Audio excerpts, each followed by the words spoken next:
Ladies and gentlemen, before I go further, Mr. Red said something interesting this morning. He said, this game feels a lot... Wings feels a lot like a Final Fantasy game. And that stuck with me for a minute. Coming from someone who hasn't played a lot of Final Fantasy games. And, no offense, sorry, that sounds elitist, but it struck me. I was like, because what is a Final Fantasy game? And granted, there is definitely a tone there. But there's also a reason why I tend to think the FF series kind of stopped at 12. Back in, like, 2006 or whatever that was. Which was 20 years ago. Oh my god. Anyways. So, I wanted to zoom in on something specifically, and that's that Mr. Red is trying to interrupt me as quickly as possible. He knows what's coming. 7. And that's going towards Pokemon Waves, FF12, and Godzilla. Thank you for the sub, Mr. Red.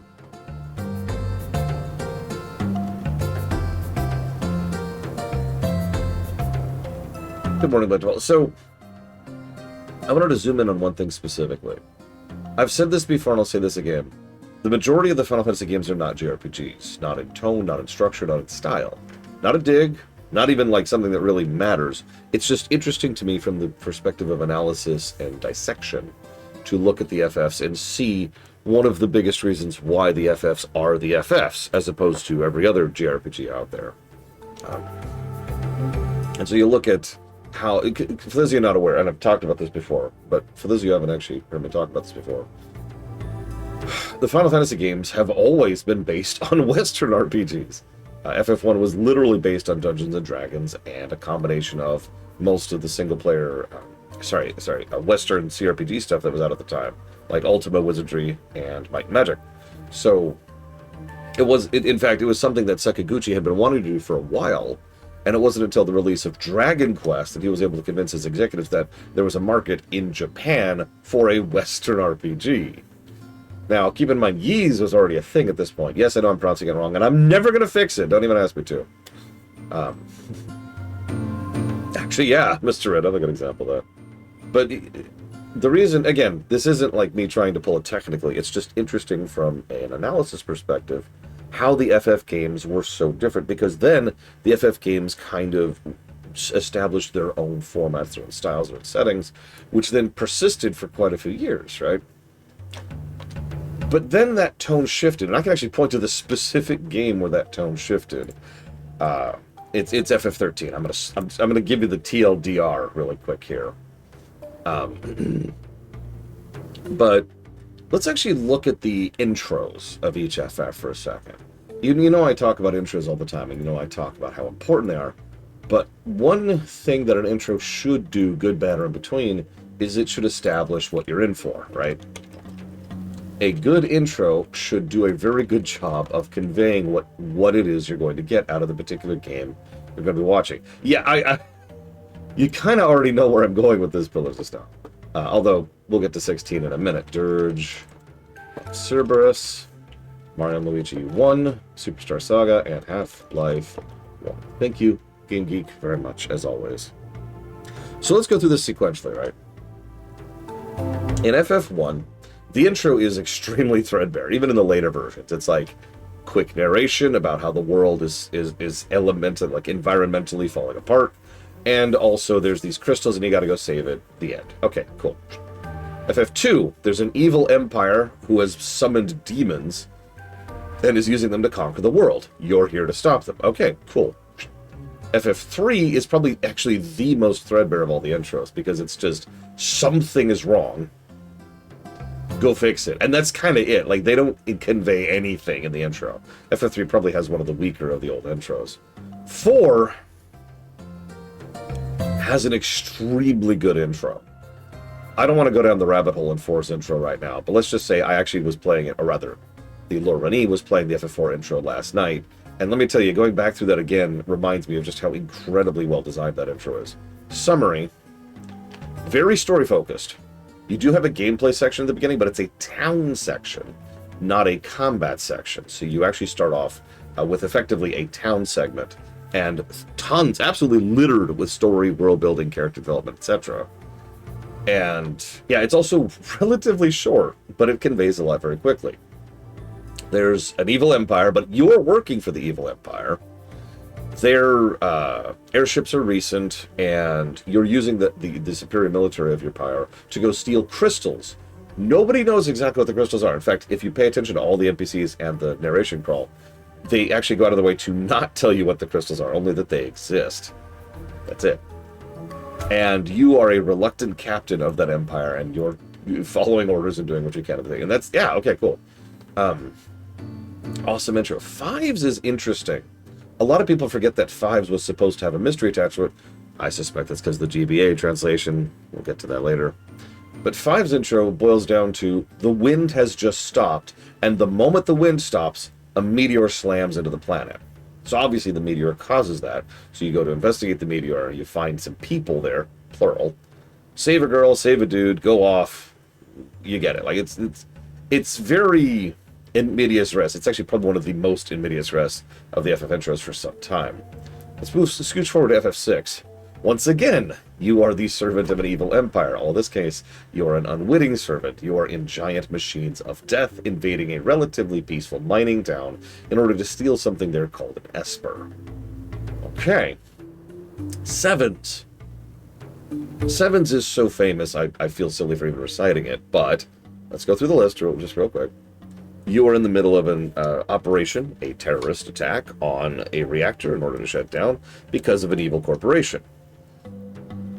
Also, you know, the evil corporation's destroying the planet, environmentalism, cool. Okay, actually pretty solid. You notice all of these from, say, 4 onwards are really solid intros. Even 8's intro is actually pretty good. You are a child who is at an academy training to be a soldier, a mercenary, very specifically. That's kind of it, but they do a really good job with multiple brushes to paint that picture, to paint the nature of what you are and how you're dealing with it. And there's also tons and tons of foreshadowing dropped in the intro, but let's not go into that right now. So 8 still has a solid intro. 9. Now, I know some people don't like 9's intro, and that's probably because 9's intro is enormous. But let's zoom in on what is the most immediately relevant for 9, which is you are a group of thieves infiltrating a kingdom to steal a princess during a play. Okay, I'm actually with that. Then there's 10s. Let's pause on 10 for just a second. Yeah, no, 8's really solid. Let's pause on 10. Really, let's just pause on 10. Let's put 10 and 10-2 over to the side, and let's skip ahead to 12 for a second. What's the intro of 12? The Arcadian Empire's military invasion of the Kingdom of Dalmasca, during which they succeed and sweep the kingdom. Now that's it, but we see that from a very grounded perspective, as well as from a very zoomed out perspective, at the same time, thanks to the perspective of, I can't remember his name, the brother that you play, as well as the narration by the Marquis. Rex, thank you, that's his name. Yeah, very political, very military, very awesome. It's a great intro.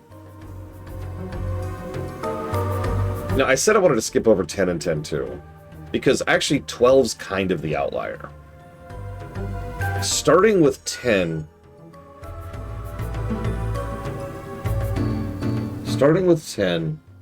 is when I would say the FF series started to dip its toes into actually being JRPGs. I'm being serious. Again, this is not a commentary on quality, this is not a commentary on preference, just tone and style and approach. Because what is 10's intro? 10's intro is some kids going and playing in a sports match, and okay, cool, whatever. And then a giant sphere of water attacks the city, and parts of the city warp and twist into like bubbles of water, and then you're sucked into a giant glorp monster, and then you're dumped off in some ruins by yourself, by the way, with no idea where you are or what's going on. That is very JRPG as far as intros go. Again, quality is not part of this. It is a very Interestingly enough, 10 has a very similar concept to 9 in that it actually has an extremely long intro. And it's debatable when the intro actually terminates, because there's a bunch of different spots that would qualify there. But yeah, it's much more anime inspired, exactly. Interestingly enough, 10-2 would also qualify for a completely different reason. I actually agree that 10-2 probably has one of the worst intros of the FFs. Not just because I'm not a big fan of the music, but because the intro is bad. It doesn't convey anything that it needs to for people who are familiar with 10 or for people who aren't. We just start off with a concert and 3 girls who are invading and have the little splash screen where they mug for the camera, literally breaking the third wall to look at the camera. Listen, PB Goodfate, I knew. And so they're mugging for the camera and smiling, and it's like, ha, Riku, and then they do the thing. And the whole time there's just this overwhelming feeling of, what? Keeping in mind, FF102 once again is in medias res. Now, a lot of the FF intros are in medias res, but 10-2's is one of the most. In fact, I would say it's the second most in medias res, because you are given no context for anything that's going on at all. In fact, even when we get to the actual gameplay, the first thing you start off with, by the way, is combat, in total contrast to FF4, where you start off with town. In FF102, you start off with combat. The first thing you do is you fight Yuna during the concert. In fact, the second thing you do is you have to walk down a narrow corridor where endless enemies spawn and get in your way and cause issues. Yeah, no, it feels off and weird and awkward, and I don't like using this word. It feels cringe. All the way up to and including the point, yeah, exactly, those no. All the way up to and including the point where Yuna starts dancing for no explained reason. Keeping in mind, there is an in-lore explanation for why she's dancing. But in the moment, all you see is we've just beaten the crap out of these people, and then Yuna starts dancing. And then you get like the splash screen, and it's like the turn. It's an important reason. It's plot relevant even. But in the intro, it's just, huh? If it had been portrayed in a more horrified fashion, if Yuna was looking there like, and conveying how freaked out she was about basically losing control of her body, or her friends were trying to help her from whatever the hell she's going, you might have gotten some of the subtle horror there. And yeah, instead it's like da da da da da da da da, and you, the player, are just sitting there going, what? And then we get to 13's. Now, interestingly enough, of the many flaws I lay at 13's feet, the actual intro, the one we see over the course of the game, is actually pretty good. The way that all the different stories kind of dovetail into each other and finally interweave into the intro. And that's the problem. As Bill already said, the actual intro to FF13 is about 13 days before the beginning of the game. FF13 is one of the cheapest and worst in medias reses of any of the FF intros, because the lead-up is not only actually good, but it's relevant. You are dropped in here with absolutely no context, with tons of proper names being thrown at you. I mean, I just talked about this. I just reviewed this a few months ago. FF13's intro is dog crap because of the fact that it is so badly designed and so clearly intending to just be an homage to FF7 with none of the meat that actually made that work. I firmly think that if FF13 had a quiet intro, similar to, say, something like Kingdom Hearts 2, or even FF10 for that matter, I think it would have worked better. Just start over here, where the story functionally starts, right?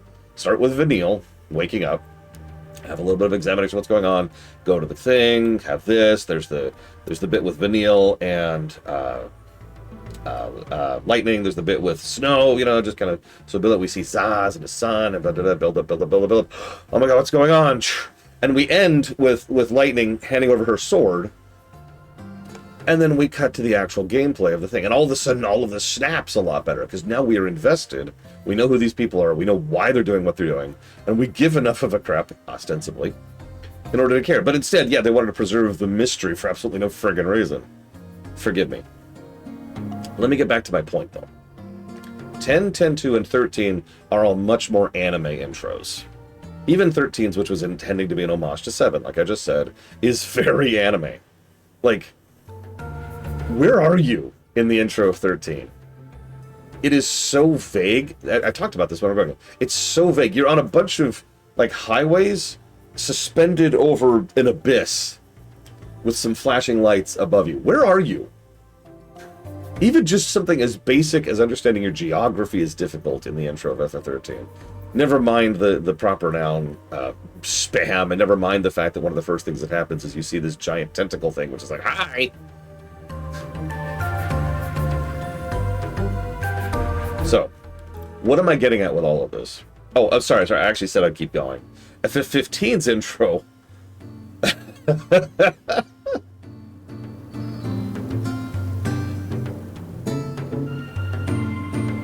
Yeah, but the actions of the characters make absolutely no sense played at all. But I get your point. Yeah, FF15's intro is pushing the car.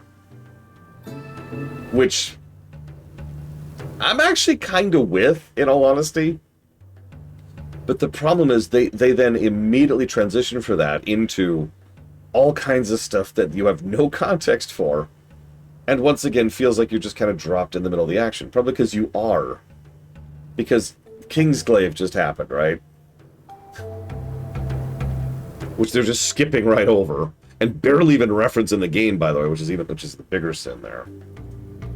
Yeah, 15's intro was a completely out of game experience, which is the problem. There's no nice way. It's Palpatine somehow returning in Fortnite, except a little bit earlier.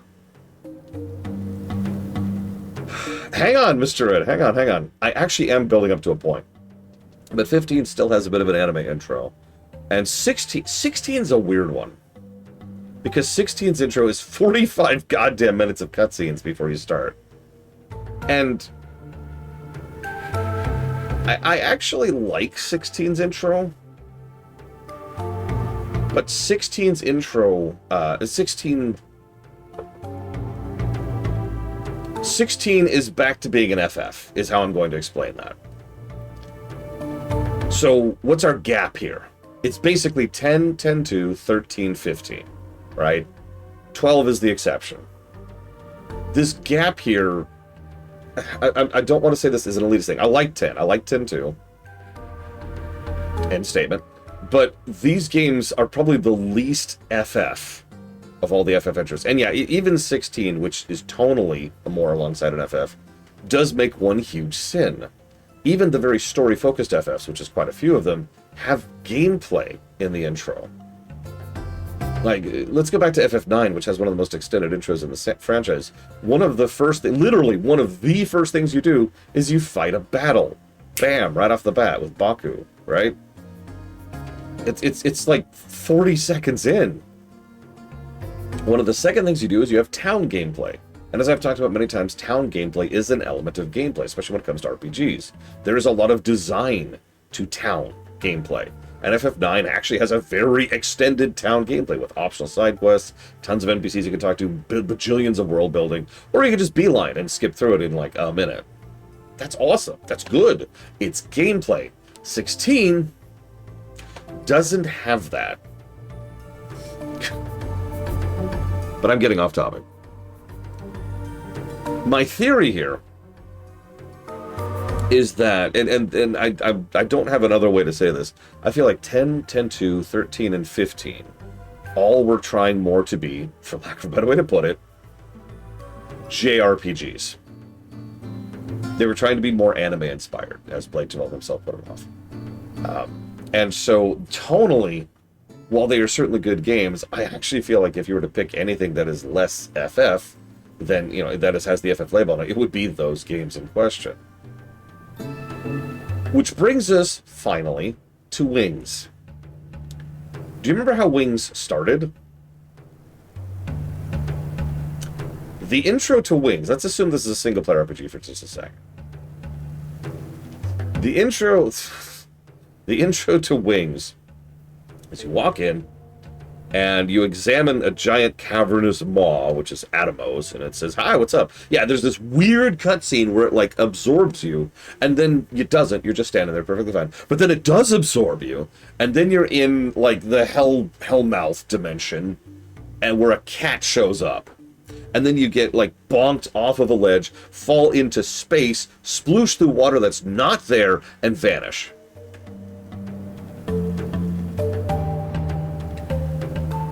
Yeah, compared to, say, the Shadowbringers intro, to use an interesting comparison point. This is very weird. It conveys very little, In fact, if I was to compare it to a specific intro, it reminds me most of Tens. I was really put off by that intro. And I have no shame in saying that, because I actually think it is a bad intro. Not because it's not FF, or not because it doesn't fit, but because it is a bad intro. It's just... Yeah, the only benefit it has is it's very, very short. Now, amusingly enough, this is where I actually agree with Mr. Ed. The moment we get past that, we go start a nation quest. What's the nation quest? War. Call me a weirdo. I think most of the best FFs are at their best when there is a war element or a war backdrop to the story. Story-wise, I mean, on the story axis. 4, 6, arguably 7, definitely 8, 9, tactics, 12. All of these games share a common thread, which is a really good story that has a strong war focus somewhere, either it's in the foreground or the background. And so, yeah, Windhurst being this massive war story is... I'm actually completely with you that it feels very FF.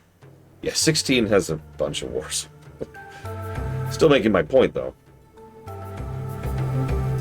Darkrai probably hasn't watched the rewrite of Final Fantasy II, because Darkrai hates me personally. But I wanted to zoom in on that first thing you mentioned, Mr. Red. That it felt more FF, because... I got to thinking about what FF means, and obviously FF means something different to everybody. That's how people work and how life works.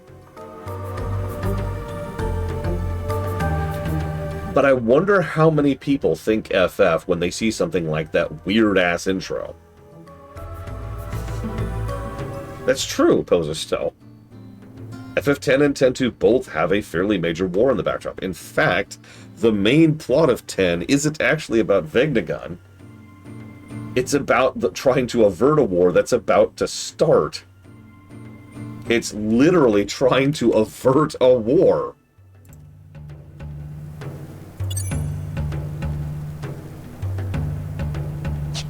I don't blame you for missing that plot point under all the cotton candy, but it's there.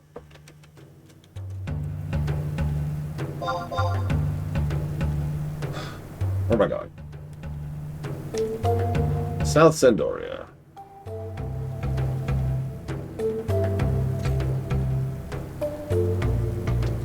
That's true, Darkrai.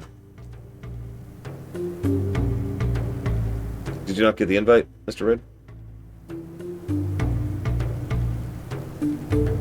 Sorry for that whole derailment. It's 20 minutes to talk about that. It was just something that sparked a thought, and I wanted to share that thought. I apologize for wasting everyone's time.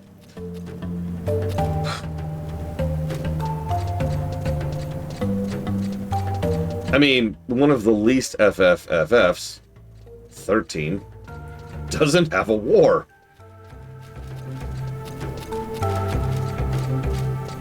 No, think about it for a minute. That's why I said something, Mr. Red.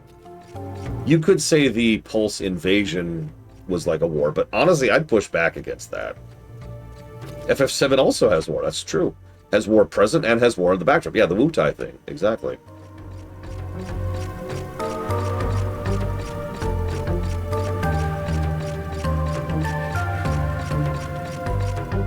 I mean, in 8, you literally play a child soldier. I don't know what else to add to that.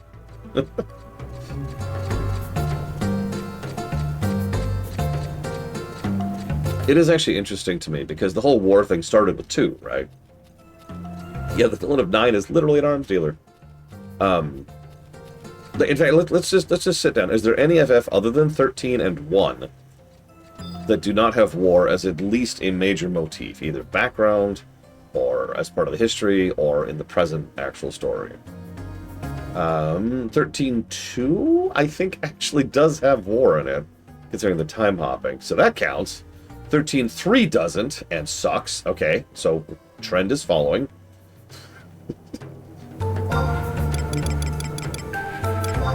Sendoria.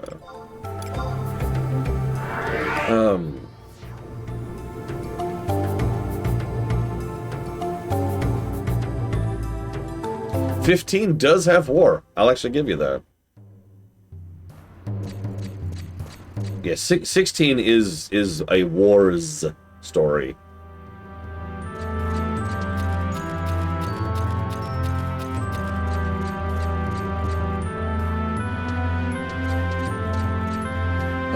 am I going? K6. Where's K6? Okay. So, here's the thing about FF16. Because I kind of touched on this earlier.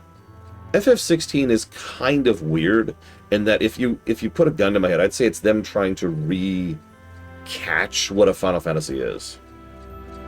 Because, and I've already given my opinion on this, I think they lost what Final Fantasy is.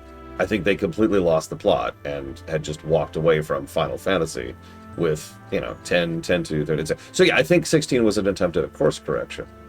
I do also think that 16 still has some pretty substantial issues with it. Because, well, 16 is way, way too cutscene heavy. I liked 16, it's worth noting. You remember, I scored that game reasonably well. It is padded to hell and back. That intro is very indicative.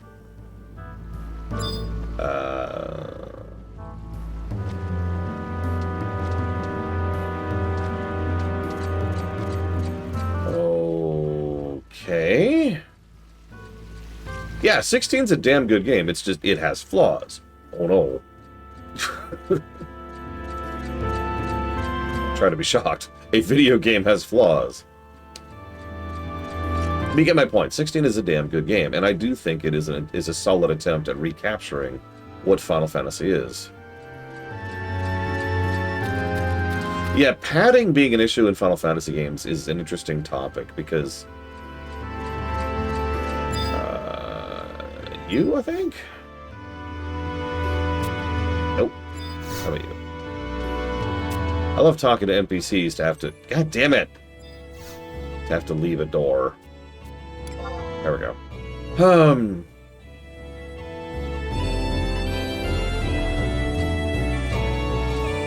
I would say 10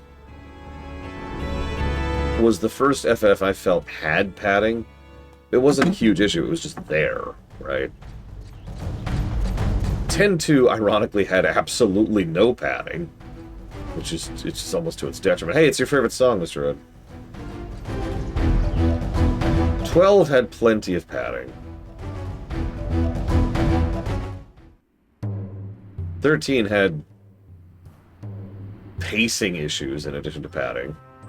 15 had gobbles, just giant buckets of padding.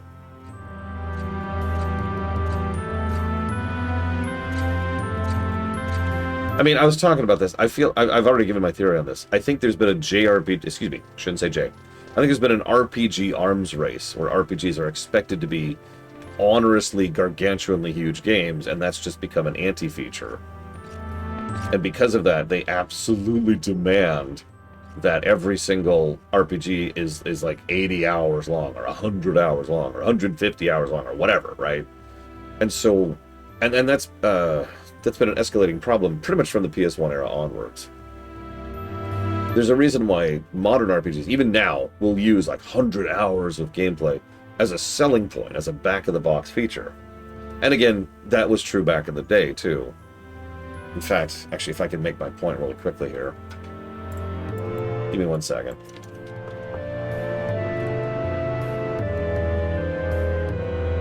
Yeah, it used to be they just lie about the length, which is funny when you think about it.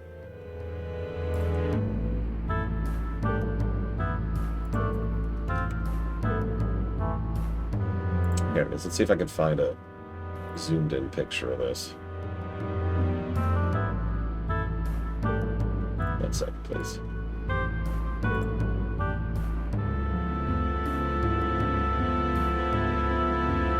Okay, they didn't do it on 4.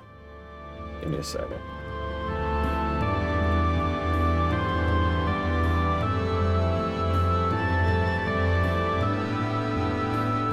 Is war needed for a good Final Fantasy? Well, probably not, no.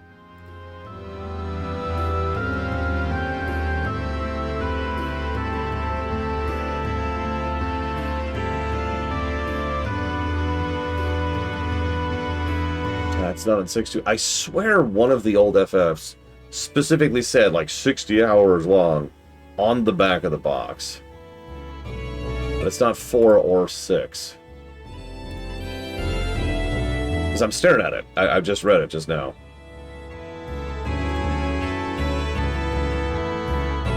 Yeah, no, it might literally just be correlation without causation.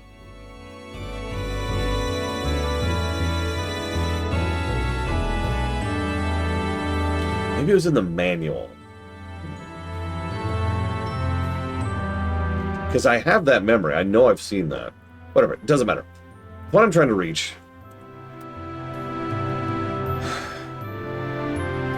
is something I've said 1,000 times. So I'm just gonna... It might have been the commercials, yeah.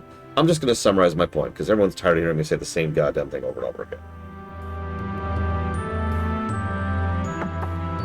Editing is almost more important than writing, and it is a bit of an undervalued... It is a massively undervalued art. And it is also expensive. It is more expensive to properly edit a story than it is to write a story. And when we entered the era of the PS1 and more arguably the PS2, editors stopped being necessary because you no longer had the size limit on your discs, on your cartridges. So all of a sudden you could just write, and it was cheaper that way.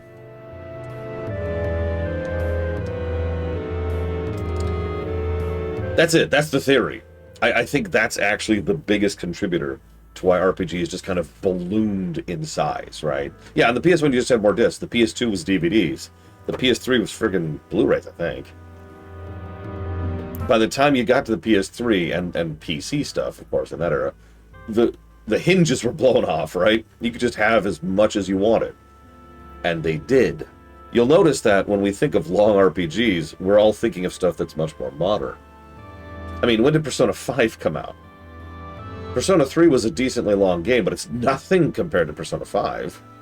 Just to use something within its own franchise. And then, like, I mean, to go back to it for a second,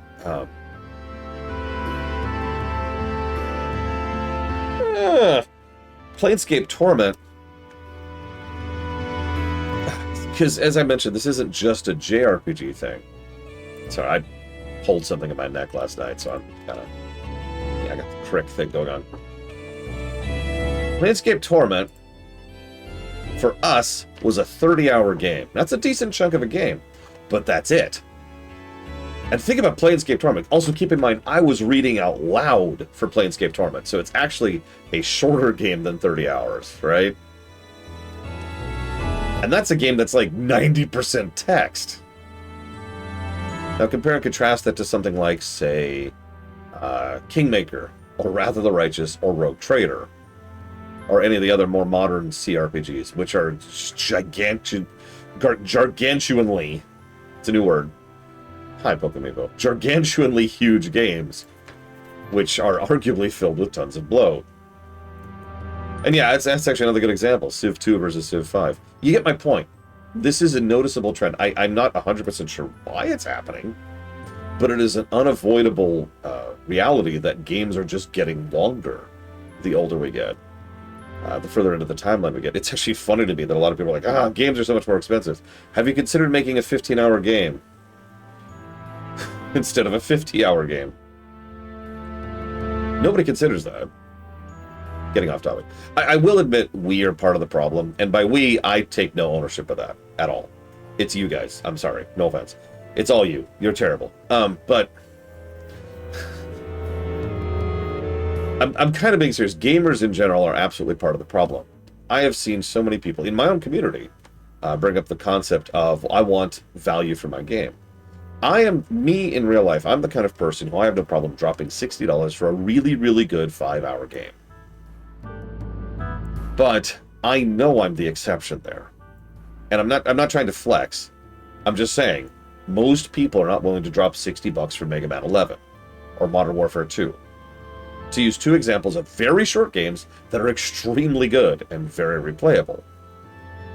Most people want time for their money. That makes sense. They want something to entertain them for as much as possible. They want as much value as possible. However, you could see how this can then economically create an incentive for length at the cost of quality, which, hey, is exactly what's happened. Don't mistake me, there are plenty of long games that are really good, but there's also tons and tons of longer games which are just longer because they are straight up padded, right? Because length has become the measuring stick of quality of game. This isn't even anything new. This is very old at this point. Like I said, this is something that's been going on since the 90s. So, point being, this game's too long. All right, speaking of, back to FF11.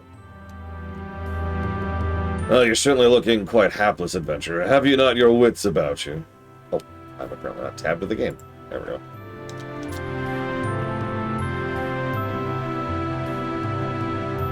And so the commotion? Well, everyone's on the way to see the troupe Mayakov's performance, of course. My comrades have been scrambling about relentlessly for some time now, trying to procure tickets. Surely you're familiar with the troupe Mayakov, yes? Actually, no. What? I can't even begin to imagine the enormity of the rock under which you've been hiding. Why, they're one of the most popular dancing troupes in Vana'diel right now, rivaled only by troupe Bilirioth. Though, from an artistic and technical point of view, I am of the personal opinion that troupe Mayakov is considerably more advanced. Of course, it certainly doesn't hurt that they've amassed some of the most adorable dancers I've ever seen. In fact, the show's about to start at the tavern. Hey, it's where we just were. Okay, yep. We're gonna go. I absolutely think that FF14 is a bit too long, although only at times, which is the strange thing. WoW... I don't think WoW has that problem anymore. I don't think WoW has had that problem since Dragonflight. Modern WoW is just such a different beast from everything that came before. Now, Pillars of Snow brought up something I want to kind of mention, too. Why is Resident Evil such an exception? I do have a theory. Yeah, Shadowlands was absolutely padded to hell and back. It was awful. So was BFA, so was Legion. My theory is, Leon, I mean, there's definitely some thirst factor. Let's just be honest, sex sells. Let's just be honest about that. There's a reason Xenoblade 2 is the best-selling Xenoblade game, and it's the boobs. Let's just be very honest about that. Hi, Aisling. However, I actually think there's another competing thing here.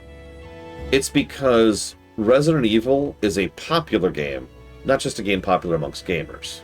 We actually have talked about this recently because this is something that's currently relevant with regards to, say, GTA 6. We were just talking about this with regards to Skyrim.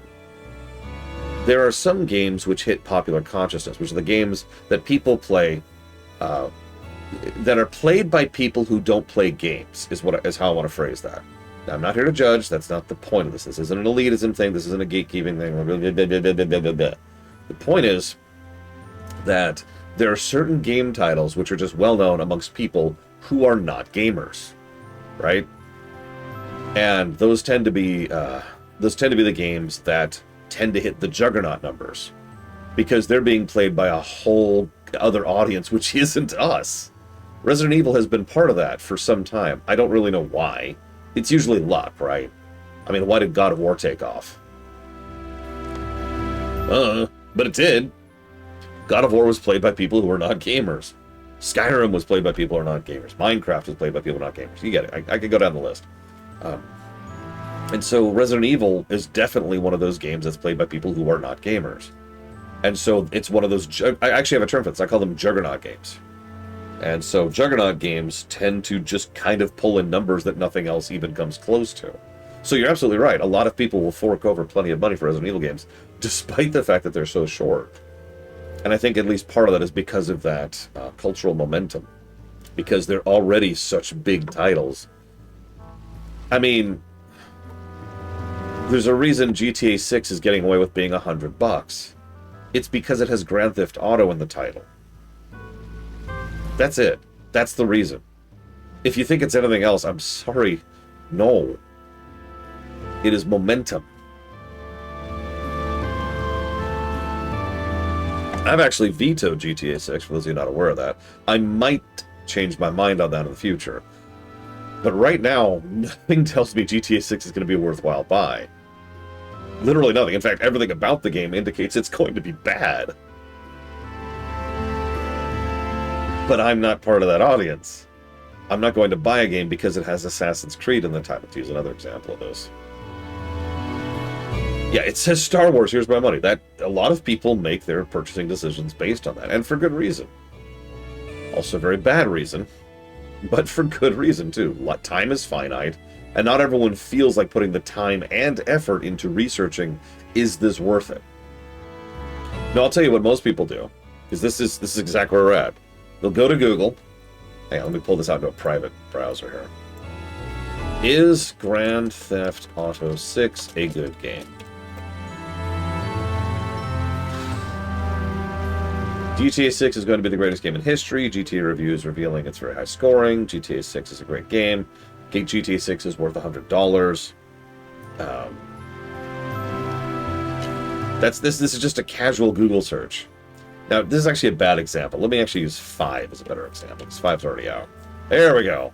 So what's so great about this? IGN review, GameFAQs review, YouTube review, Game Informer review, Facebook review, GTA Forums review. All of these show that the game is a super amazing game. No, I'm not using AI summary crap. I actually have an add-on that removes AI summary crap from Google.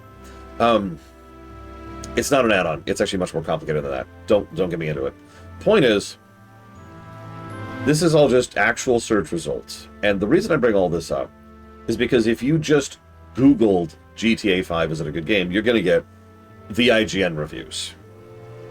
And the IGN reviews, not literally IGN, although you do get IGN, but like the IGN style reviews. And I'm going to be as nice about this as I can. Those reviews are worse than useless because they are actively misleading. Most of the big name reviews are either straight up paid for or go out of their way to lick the boots of the publishers in question because they don't want to lose favor with those publishers. And so they want to keep getting all of the free content and the hookups and basically all the stuff they need to keep functioning as a business.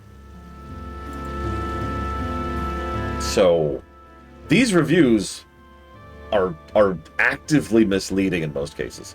GTA 5 is kind of a funny example because it's sort of an exception since GTA 5 is a really good game. But you get my point.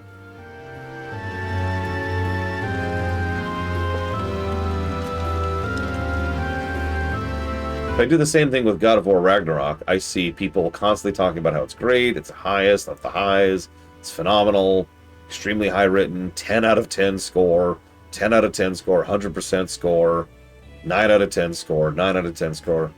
Anybody who knows me knows I was actually rather critical of God of War 5 because while its story is excellent, and it deserves credit for that, the gameplay is dog crap.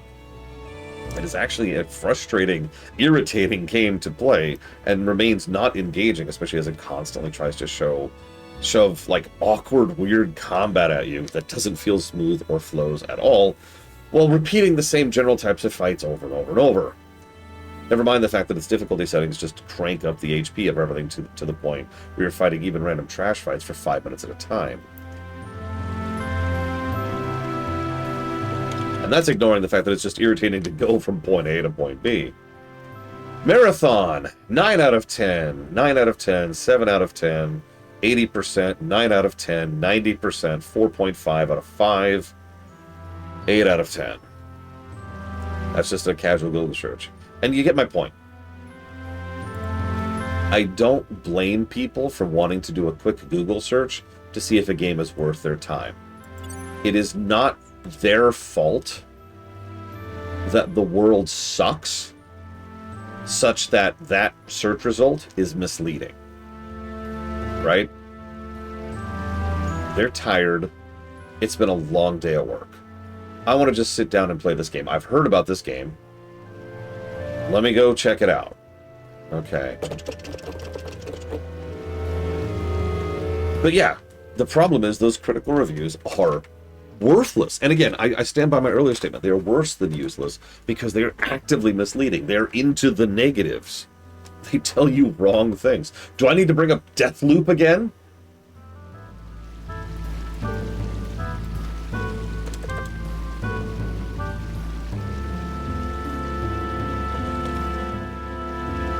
Let's see here. 10 out of 10, 10 out of 10, 10 out of 10, 9 out of 10, 90%, 10 out of 10. For Deathloop. Oh yeah, Starfield, there's another one.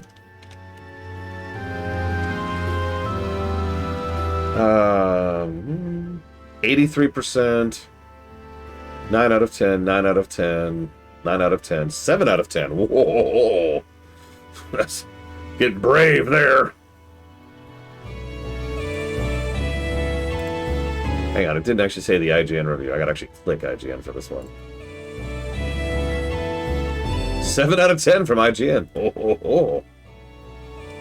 Yeah, no, exactly. This goes back to what I was just talking about. We, the people who play games as a primary hobby, gamers, we know that those game reviews are worthless, right? We know that those game reviews are worthless. We have experience with that. Jim from accounting, who just wants to sit down and play something on his Xbox at the end of work, doesn't. No, I know, Kennex Cow. He was hilarious. It was just like, huh?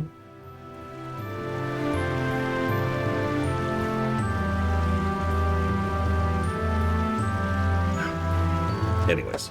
Sorry, massive derailment here. Point is, FF11 is a 10 out of 10 game. Moving on. God damn it, I was gonna do that, wasn't I?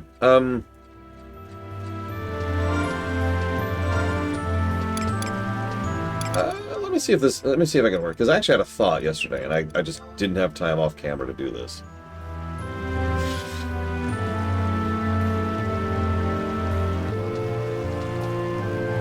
It's not even here.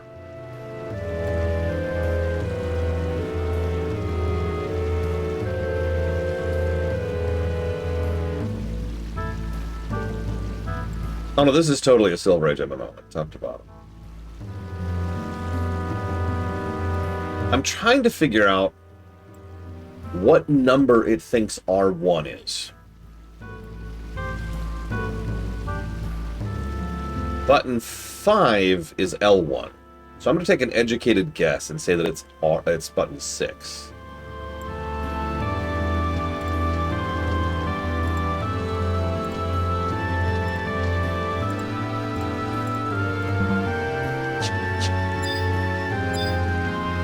Okay. Now, we'll come back to that later, because obviously that's going to be a combat thing.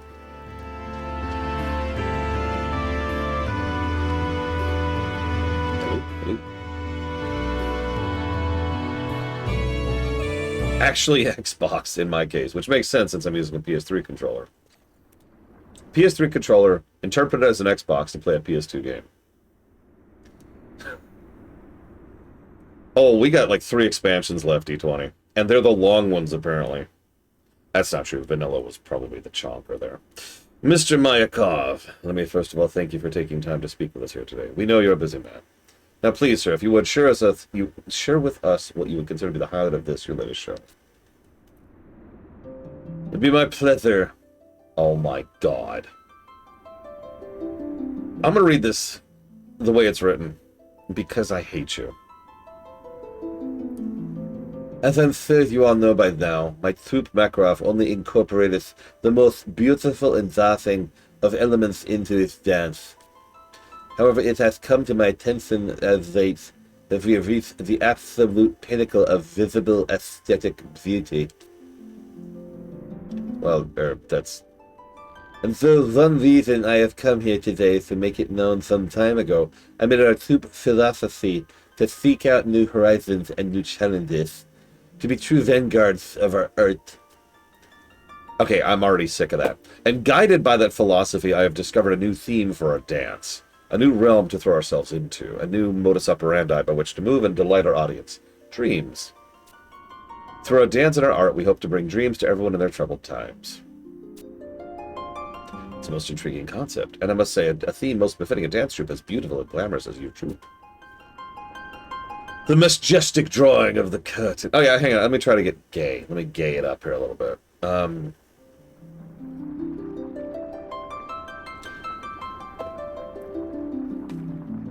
You know, I've got a bright purple shirt and a bright pink shirt, but both of them are like over there. Whatever. I don't have anything. I don't have any prop I could use. I could show off my knife. Check this out. I'm actually really proud of this thing. Hang on. Let me go down here really quick. This is my knife. It's actually a really nice knife, in case you can't tell. That is Kirby right there.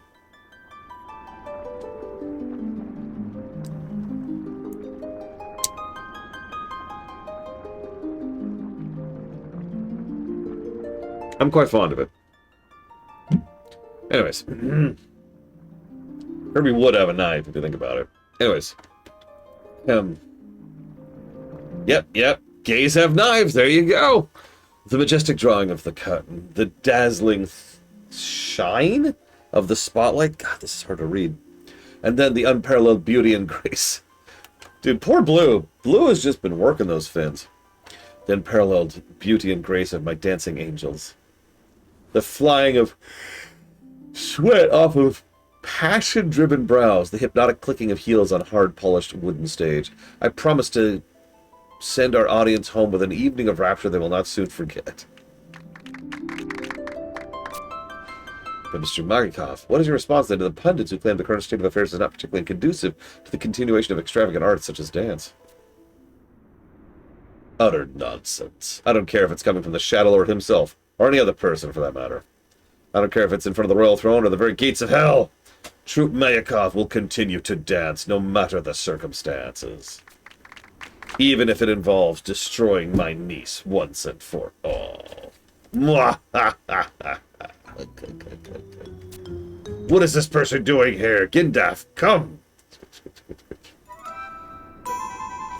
How do you explain this spectator getting past security? The show has yet to begin.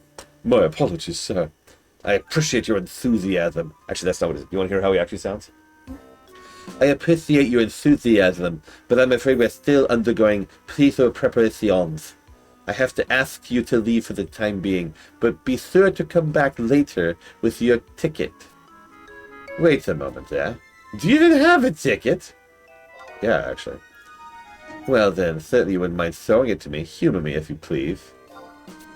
Apparently I don't have a ticket. I thought I had a ticket! You stole my ticket! Then? You did! Really? Ah, my thumb. No. No, my thumb. Okay. Surely you're joking. What kind of sideshow attraction do you take us for? Tickets to our performances have been sold out for weeks. Even the platinum ticket going for hundreds of thousands of gil sold out in the blink of an eye. He sounds so silly. He does sound a little silly. Where is the money going to if they're selling them for 100,000 gil? Like, surely that's going to, I don't know, the war effort, maybe? You can't tell me these 5 people need hundreds of thousands of gil. And yeah, that's actually what I'm getting towards. It clearly, the people actually bilking all of this is Ticketmaster.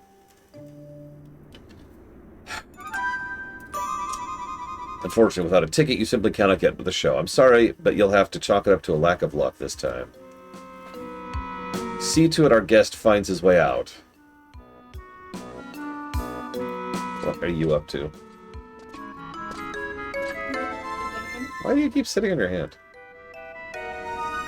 Come on. That's the 3rd time this week. When's the show gonna start? I can't wait. I've been looking forward to this for weeks. And now it's so close I can barely contain myself. I'll pay extra to see it early, even though it's a digital copy. I want that digital copy of that game 3 days early. I'll spend an extra $40 to play the game 3 days early. Look, I'm sorry. I'm not here to judge, but that makes absolutely no sense to me. Of all of the many pre-order things that make no sense to me, the top of the list is early access. Because it's always a pathetic amount, right? Sometimes it's 1 day, sometimes it's 3 days. If it was a month, maybe.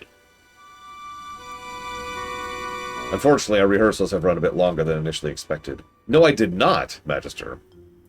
The troupe asks for you to remain patient for just a little bit longer and offers its sincerest apologies for any inconvenience. Oh, this doesn't look promising. I have to get going soon. You scoundrel! What are you doing here? So what is this so important you had to leave the shop? What is this? What's going on here? Nothing. It's just, well, there's this... So you have a ticket? For the troupe? No, I don't know what it is. I didn't do anything. I admit nothing. I knew you were up to something. Acting all shady like you were. And look at you now, skipping work and leaving the shop unattended to come to a place like this. If you don't come back to work, there'll be no dinner tonight. Or any other night, for that matter. But I like dinner is actually the real dialogue he just said. You have to eat dinner. You don't have to eat dinner. You can die. You can eat a bunch of snacks and be full. Ugh, disgusting. A bunch of meat. That might work better. Because you still need nutrition, right? Yeah. Snacks are tasty, but they generally don't offer nutrition. Unless it's like carrots or something. Or cheese. Cheese is good too. Alright, hang on.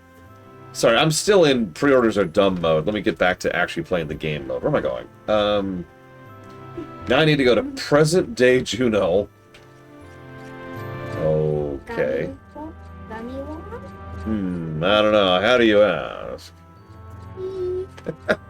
You don't have to be silly about it. I just want you to be polite, that's all. Like if I say, could you please do something? I say that because I respect you. Because you matter to me. So I want you to respect me too. Now you don't have to respect me. If I'm not worthy of your respect, then I don't get it, right? Am I worthy of your respect? Okay, thank you. I appreciate you. Here, have gummy worm. See Which if one you there's gonna any try? new ones. You should try the green one. Oh, yeah. Wait. There's a several dark... of them. There's... There's a what? There's a what? There's a dark green, orange, and green, or did Haley... Or did we eat those all? I think they're all gone because I don't see any. When? Because I didn't try it. Oh, wow. Okay.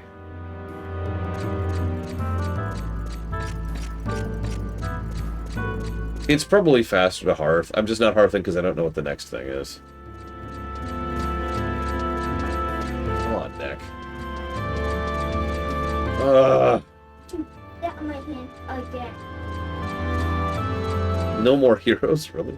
Speaking of which, I highly recommend watching the commented Mario 64 TAS run from this GDQ. I've actually already linked it in my Nintendo channel in the Discord. It's just a TAS, whatever. If you've seen them, you've seen them all. It's the commentation. That's not a word. It's the commentary that really makes it pop. The people commenting on it are really good at keeping the energy high and actually explaining what the hell's going on. Exactly. What you did.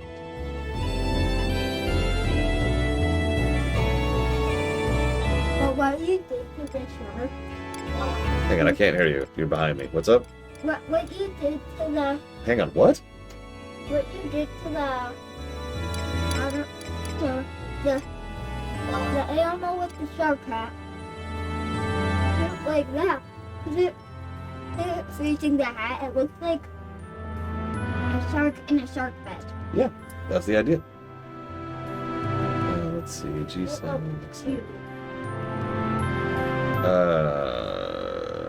Yeah, I think 3 is actually closest.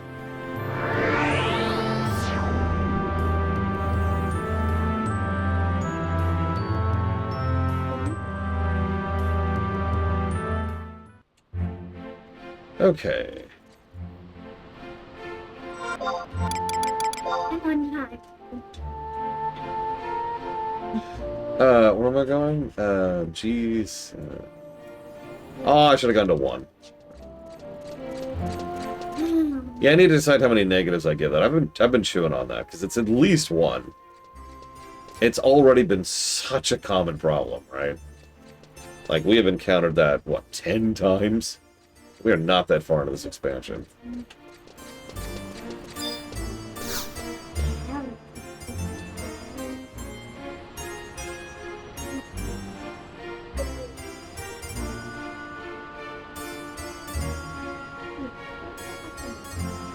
Fan of the dance as well, then. Don't get me wrong, the dance shows that put on nowadays are all well and good, but they're nothing compared to the shows of old, back in the days when dance was in its prime. You heard of the troupe Mayakov? They're one of the more popular dance troupes making the rounds about the time of the Crystal War. They had a young girl amongst them, beautiful thing, the Moonshade Butterfly, they cut her. We're still talking in Sandoria today about the solo performance she gave in Lion Square all those years ago. I was lucky enough to get a hold of a ticket for the show. Got all the way to the tavern before my wife managed to track me down and drag me back home. That's one regret that'll stay with me for the rest of my days. Even now, I still carry that ticket with me, a reminder of how close I came to seeing perfection on the stage. Here, have a look. It's gotten quite beaten up over the years, as can be expected. I don't suppose there's much use hanging on to it anymore, though. Thanks!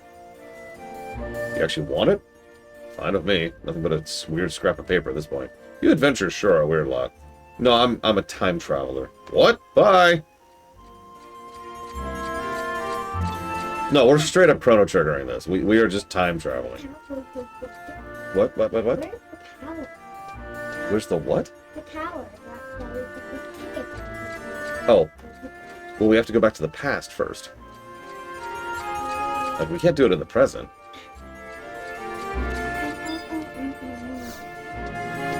So we take the crystal to go over to the crystals. Will bring us. They let us teleport. It makes us teleport back in the past. Well, we don't have to teleport to the past, but this is one of the ways to get back there. See? And now we're in the past. You told us there's a comet in the sky, and it's definitely not Lavos. It is allowed.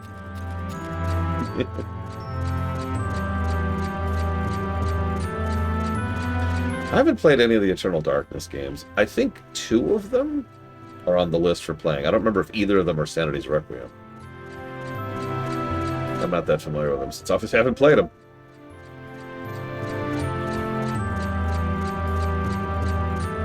I'm going to take the down.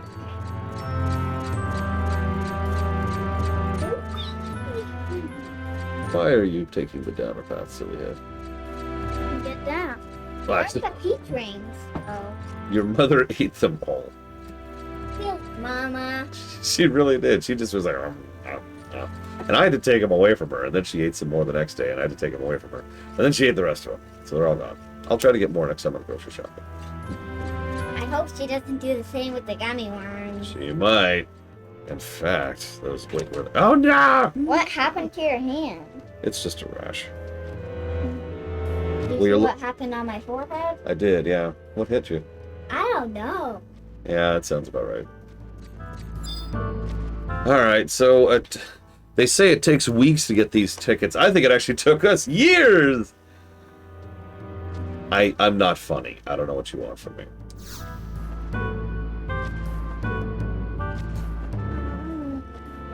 Wait, every time count?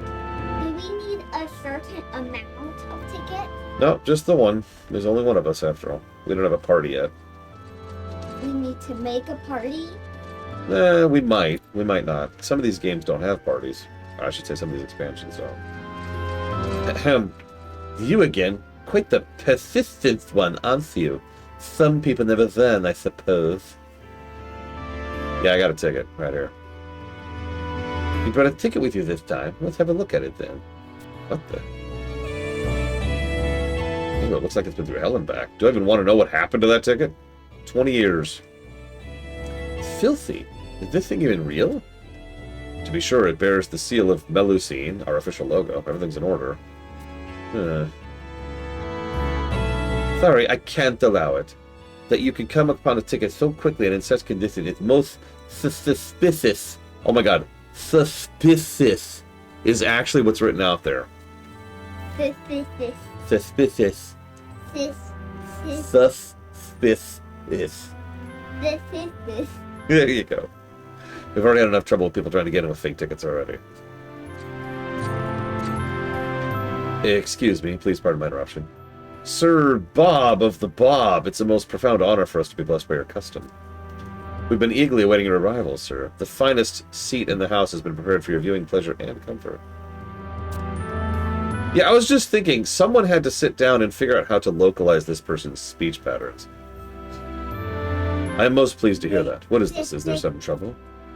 No, sir, not at all. Simply another fan trying to get an entry with a fake ticket. You needn't worry yourself. We have the matter well under control. I even have half a mind to order them rounded up and thrown at a Ron fair for their deceit. Was he laughing? You can try. I'm afraid I can't stand idly by and let you treat my friend in such a manner. Your friend, sir? That's correct, isn't that right? So please, some leniency, I beg of you. My profuse apologies, Sir Ridlis. I intended no disrespect. Indeed, a friend of our great noble guest, Sir Rageless, I actually don't know what his name is, shall be more than welcome by Troop Mayakov. Forgive my impertinence. The performance will begin momentarily. Please hurry to your seats. Wait, Question, why do we care about this? Or is... Oh, no, we don't care about this. This is introducing the concept of time travel to the player. Right? Almost every time travel game has like something early on, which is really simple and banal, which then introduces to the player the basic concepts of what you can do with time travel.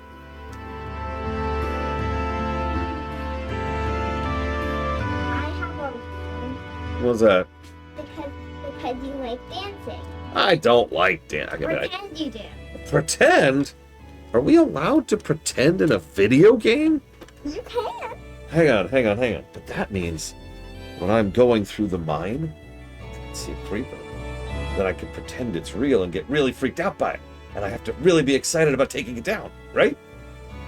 And then I found a diamond. I pretend it's real. And be like, yes! I found a diamond!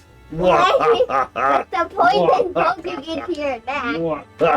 With the poison poking into your neck. Poke. No, it's just holding there. Why is it just stuck to my neck? I got it out. My elbow wasn't in the right was in the right position. I see. Whoa, I'm good at this. All right, now remember, if you're going to be up here, you have to stay quiet, because I'm reading a lot, okay? Is that okay? I'm gonna listen to this then. Well, that was a close call, wouldn't you say? Artist. The troop leader is by no means a bad fellow, but he is stubborn and selfish. You caught my eye by the door, adventurer. Really? If you know what I mean. You have the air of regality about you. You're a knight of the kingdom, yes? That's a way to phrase it. Lyndhurst, you don't say. One of the Cobra mercenaries, no less. That explains the hardened look in your eye. No doubt you have a story to tell. Nearly everyone by now knows of the capable command of your Roma Mingo. The tales of her deeds reach us even in Sandoria. I needn't tell you then of the horrors of the Great War. The ranks of the Beastmen Confederate stretch in all directions with no end in sight. We in service of the Allied forces rarely have a moment to enjoy the very freedoms we fight for. That's why it's so essential we make the most of our time away from duty. To forget the troubles and worries this war has thrust upon us and to enjoy what little time we have with friends and loved ones. Which is why I spoke on your behalf at the door. Who am I? Well, that's neither here nor there. Consider me a fellow soldier. Rage Lease, which is probably not pronounced that way. What are you doing? Okay, stop. Hey, I love you very much. I can't have you jumping around in my room. There's a lot of very delicate stuff, which is very fragile and very easy to break, okay? Okay, there's my ring. Where's your ring? Oh yeah, you left it up here. Oh, I've been looking for this. Why did you leave it up here? I don't. Well, that's a valid answer. I put it down and I did, and I forgot it was there. I'll tell you what. I don't have much battery left, but for a bit, you can watch, okay? Get rid of most of that. Hang on. Give me a minute. What is that? That's what I was watching. It looks so funny. Wait, my God. What? The picture with the faces and giant eyes. That one. You wouldn't like that, but it is funny. Hmm? Okay, hang on. Give me a minute. See if we can find something. I could find it. You just gotta There it is. Hang on. I gotta find. I hate AI summaries. Hate that they exist. Hate everything. Except you. I don't need you. You're awesome. You are awesome. Don't forget that. Alright, so I know you've watched that one. And I know you've watched that one. So you're somewhere around here. I haven't watched the rainbow one. The rainbow, you sure? Uh-huh. Okay, hang on. Okay, over to the bed. And make sure to move blue. Yeah, why would you take a switch to the beach? I'm sorry, if I'm going to the beach, I'm going to the beach. Like, I want to relax, get some sun, or swim. Or ideally, both. No, not at the same time. 1 second. I need to replace my headphones soon. These ones are finally falling apart. Literally falling apart. Which is just really frustrating. Yeah, that too, Darkrai. Sorry, that's also valid. Let us speak of what brings us here. The critics are touting the troops' performance as the show to see. I can attest firsthand to the quality of the dancers. Come, come, let us enjoy the evening.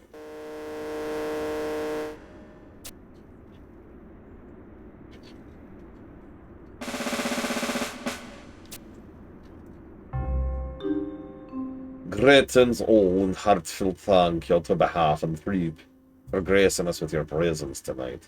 Without further delay of the evening's presentation. Come now, behold a fair dance, be moved to dream in deep waking trance. Pauper sage, even noble knows, all are welcome by Throop my cove. Old hag, young beauty, even sweet child knows, all are blessed by Throop my cove. Sever ties, fettered fool, and make merry this night. Come now, honored guests, and forget all this night. For the dark still young swallowed the sun once shone, and in time to revel is this night now unborn.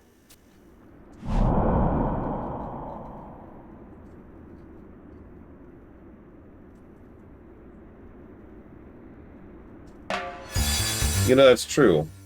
This would probably be like the most storybook MMO we've played. The next closest qualifier would probably be Tor. Didn't I tell you? Group of lookers, all. They're not even thinking about making a move on the one on the right, though. I've got my sights set on her. Don't make me pull rank on you. Which dancer do you find the most entertaining? Metal.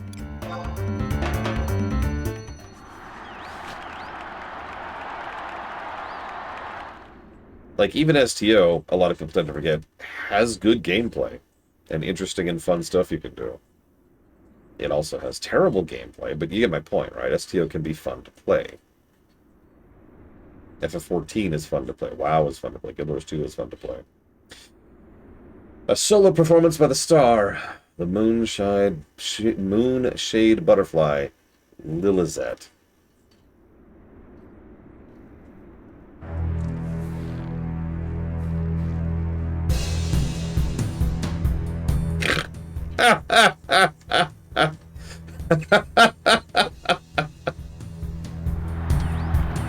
Yeah, exactly, Darkrai. Caught your attention, has she? I already said that. That's Lilizet. They say she's a real mystery, that one. Not too much is known about her. Isaac Deft. She only recently joined the troop, but apparently has been able to pass their stringent screening on the first go. No easy feat. The troop is notoriously strict in recruiting practices. What is this music? An absolute natural. See how she captivates the audience the instant she sets foot on stage? Such a gifted child. Nobody knows how or why. She doesn't speak about her age, where she's been, or where she's from. All anyone knows is her father's an Elvan, her mother's a human. Other than that, she's a complete mystery. No doubt that aura of mysteries helped propel her to such stardom so quickly. There's one thing people love, it's the evictive, the exotic. That's true. That's a good question. When was the dancer class added? Because remember, we saw a whole lot of, what was it? It was Blue Mage and Puppet Master in Treasures, right? FF14 pulls this too. Here's the new Sage class. By the way, Alphino is a Sage class. So the fluttering of the butterfly's flight draws to a close. Did you find yourself traipsing the night winds with her, guided by the light of the moon?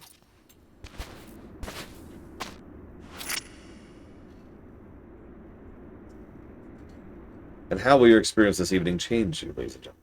Was the seed of a dream planted tonight that will bloom, or will it simply fade away?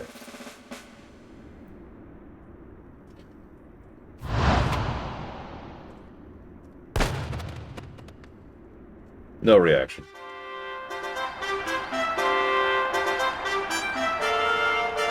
So anyways, obvious character, main character is obvious, or major character, I suppose.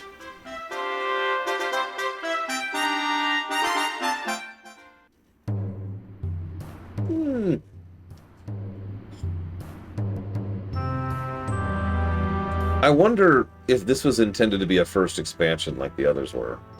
I've already given my theory on Discord, so I'll repeat it here.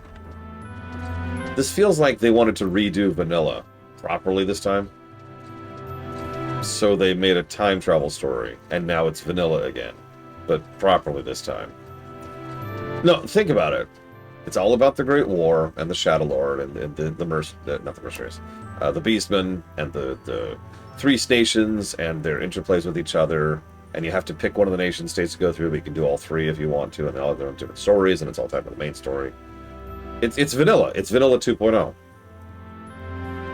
Yeah, an ARR, except, like, in continuity. Oh, I guess ARR is in continuity. Whatever, you get my point. It makes sense, too. I personally fully understand the desire to redo something I did to make it better, to get it up to code. I mean, I do that constantly with the actual review documents on my website. Anyway, Sir Rajalis. Rajalis? There you are. We've been searching all over for you.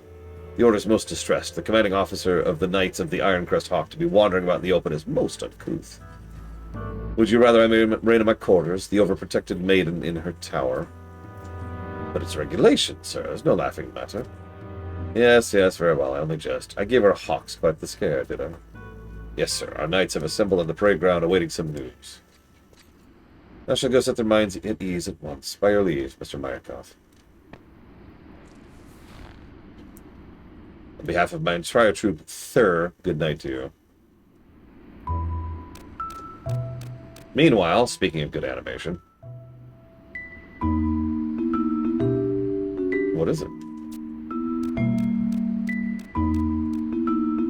If you'll excuse me, I have business to attend to. I'm sure paths will cross again. We're on the same side, after all. Farewell. Something better animated here than in 14, Evo. That's not a joke. If you ever seen Cait Sith's cutscenes in 14, they're stiff. Really, really stiff. Like they only ported over half the rigging or something.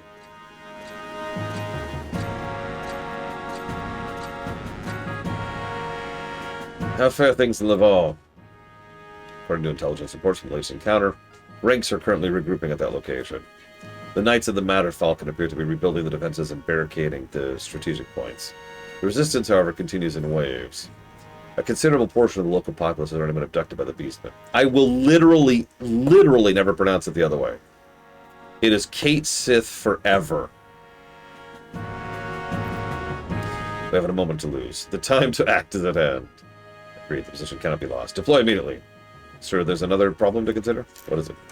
We are preoccupied here at the capital with the rebuilding of fortifications and rallying of troops.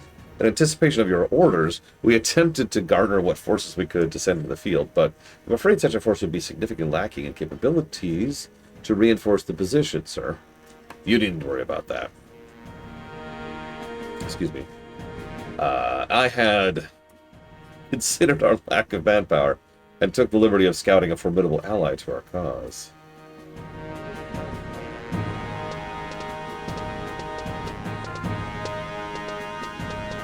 Actually, yeah, what's funny is Cait Sith's name wasn't spoken in FF7, in Dirge of Cerberus, which has voice acting, in FF14, which has voice acting, in FF11, which does not have voice acting.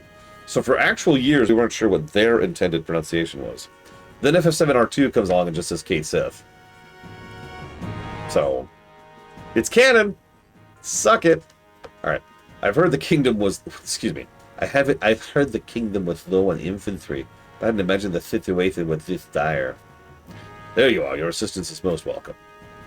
What you see is quite remarkable in its own right, considering the blow which we suffered at the Battle of Lothienne. Sir Rajalis, may I inquire who our guest is? Of course. This is the leader of a troop of dancers. He has agreed to lend us the strength of his dancers in this desperate hour. The dancers? Don't be mistaken. They may hide themselves away in obscurity in these traveling troops, but they play a key role in battlefields in opposition to the damnable Confederate. Really? Pillars of Snow. That's actually funny. So, the first time we ever heard the word Tidus was actually in Kingdom Hearts 1, which was not very long after FF10. And let me tell you, I actually distinctly remember I was playing on my PS2. This is when I was living with several of my roommates, including Eric and Charlie. And I got to the point where they actually say Tidus, and it threw me so hard, I was like, wait, what? And I actually restarted the thing so I could hear it again. And I was like, hey, Eric, come listen to this. And his response was something along the lines of, that's how it's pronounced? The majority of Troop Mayakoth's members are orphans who are brought up in the convent of Laval. Believe me when I tell you, none are more disheartened than we by the current state of affairs there. We may not be the imposing fighting force you were hoping for, but we will do everything in our power to protect our homeland.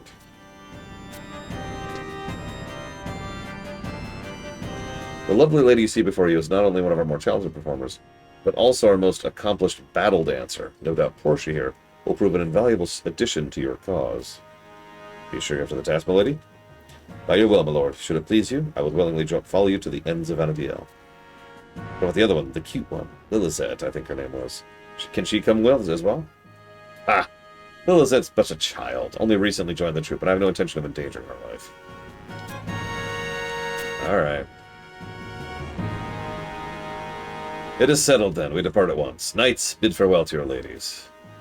Don't be so easily shaken. It's only figure of speech. Tell them not, but you love them, and shall hold them in your arms again before many nights pass. Dismissed. And we're all dead, because they all swung their swords around.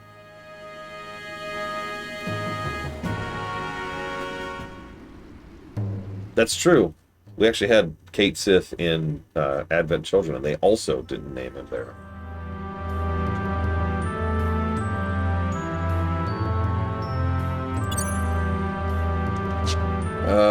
This way it looks like. And I am an uncultured American. You might find this funny, Von Falkenstein. Recently... Oh, thank God, Blade. Excellent, Mr. Red. Recently, I had a comment on my video on TNG Darmok, which is the linguistic episode. And I brought up several obvious problems with the way that they approached linguistics in that episode. Now, my overall complaint was the fact that the writers didn't do enough work. They obviously did have an idea, and they kind of started with that idea, and then they just kind of stopped because they wanted to focus on the thread of the week, which is unfortunate. But anyways, the comment I got was some German gentleman who was telling me that I was a childish fool because my language sounds like an imbecilic ape speaking like a child would, because all English is derivative of German. And German is the superior language.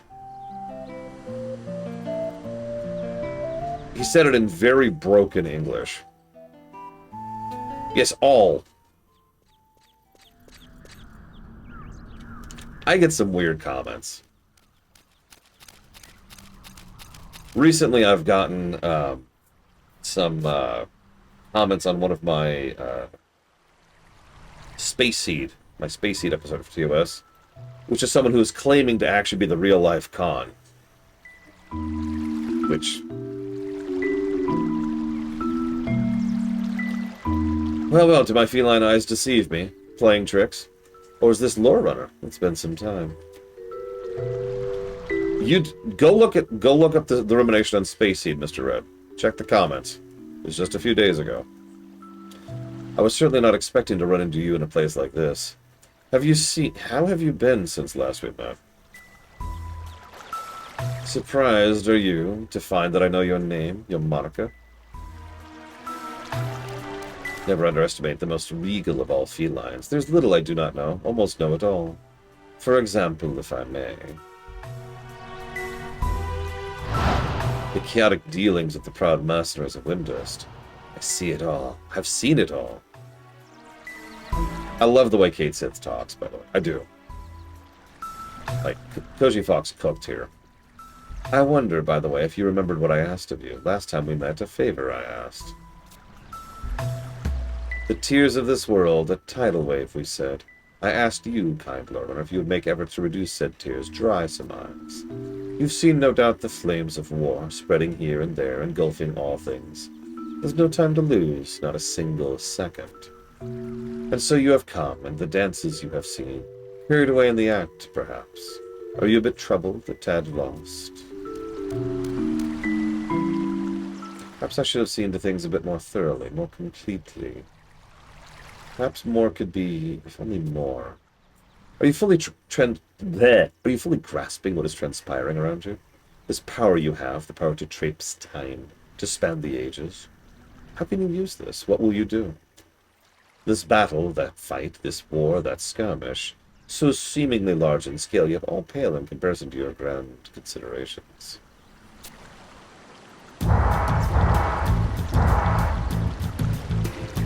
What's that? That's what? Can I help you?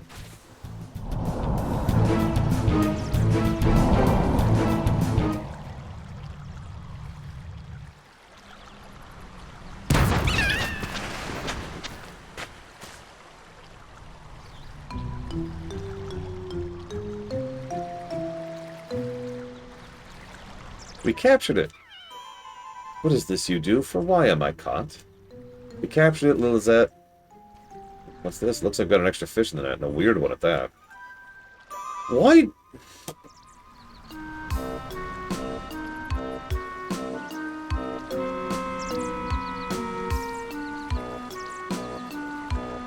I'm sorry, I'm starting to get more and more annoyed that we just get knocked out by the drop of that. Apparently, if someone drops a butterfly on the ground accidentally a mile away, I just immediately get knocked out. It's getting old. All the same, nothing but another underling of the cat we're after anyway.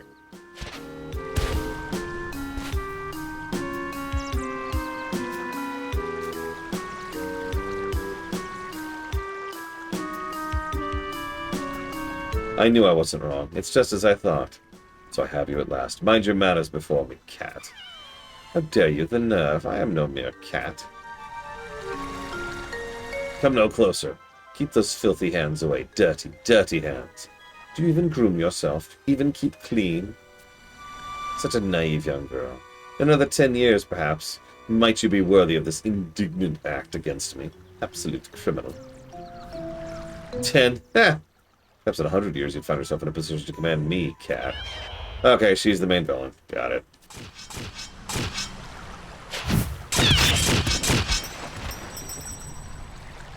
It bit me.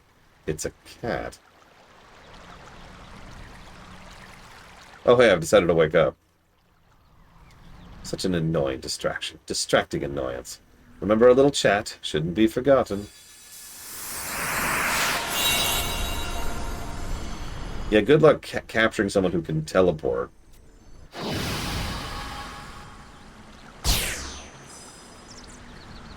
Yeah, we have a really weak heart, apparently, in lore.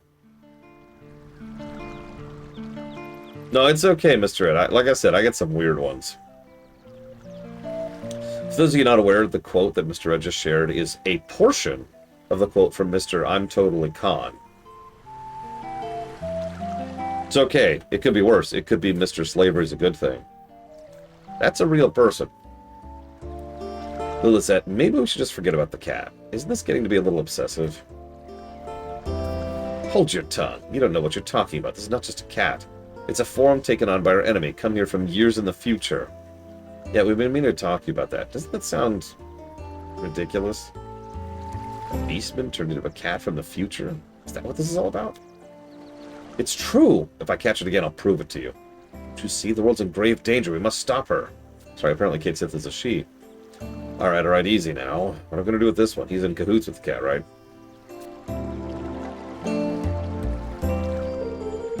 What are you looking at? Ever seen a human with long ears before? No, I actually have not. I have, however, seen someone half my height. Just who are you exactly? Speak up. You look like a nice enough person, but what are you doing running around with that cat? Let's hear it. There must be some kind of story. Well, that's convenient. Ever hear of guilt by association? A lot of questions I'd like to ask, but now I'm going to have to insist you come with me. Come now, it won't all be all that terrible. Looks like Lizette has it out for you. Better not cross her for your own safety. She may look like nothing more than a cute face. That is, after all, how she came to be the most popular troupe. There's certainly a great more to the Moonshade Butterfly than meets the eye. Looks like the Moonshade Wolverine. She's a hard-nosed little scrapper when she needs to be. Toughest in the troupe, I'd venture. I've lost count how many eligible young bachelors have tried to win her hand, but she refuses any suitors who dares to show the slight bit of interest. Oh, I've seen what happens to a few of those. Putting on their smoothest moves get her angrier. I've seen broken noses and dislocated jaws. Shame. Such fine-looking lads, too. I'm not into looks. I just hate weak, stupid men. That's all. What's wrong with that? Why are we even talking about this? Because you're my romance option for the thing. And also the main villain. Alright, hold up. It's time to do some research. Give me a minute.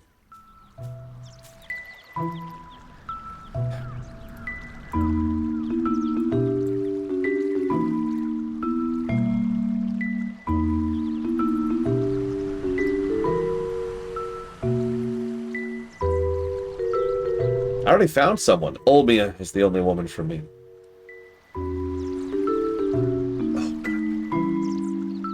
I can't. Yeah, no. I'm at the point where I can't even stretch my neck anymore. Without external help. Oh.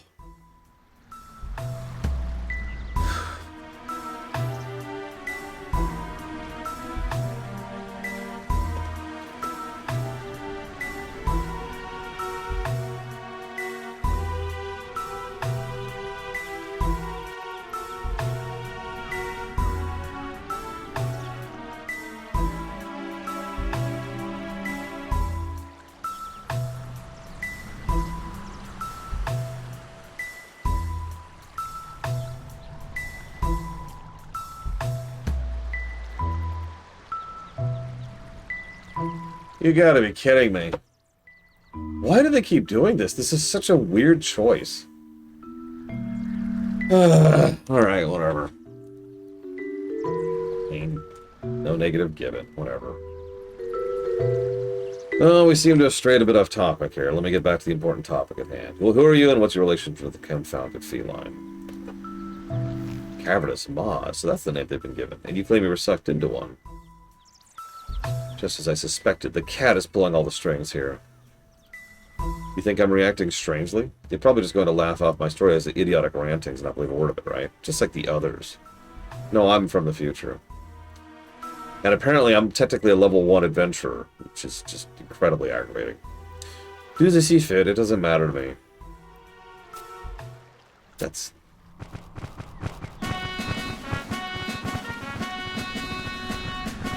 These coursers will carry us to Laval. Forget not your steeds, water, and rations, and double-check your saddles. We must reach the village while our brothers in the Order of the Madder Falcon are still holding out. Open war is upon us, whether we would risk it or not. Ocean, what are you doing? Laval is under a siege by the orcs. We're riding to aid the Knights of the Ironcrest Hawk. We must not go to Laval. It's too dangerous. I don't know what will happen. This isn't the way things are supposed to happen, not like this. I know something is terribly wrong if the orcs are attacking Laval at this point of the war. Here you go again, always one for crazy talk. Hush now, the time for words has passed. I certainly don't doubt you're a clever girl, and I must admit your predictions are more accurate than not. But the lives of innocent people are at stake now. We must go to their aid. You shall learn in time. Life does not always go according to plan. No, you don't understand. It's not a plan. I know for a fact. You needn't worry about me. I've had a fair share of military training. This will not be my first time facing the enemy in combat, nor my last, I should think. And there's always the gallant Sir Regis at my side. Yeah, they're all dead. I refuse to read your dialogue out loud.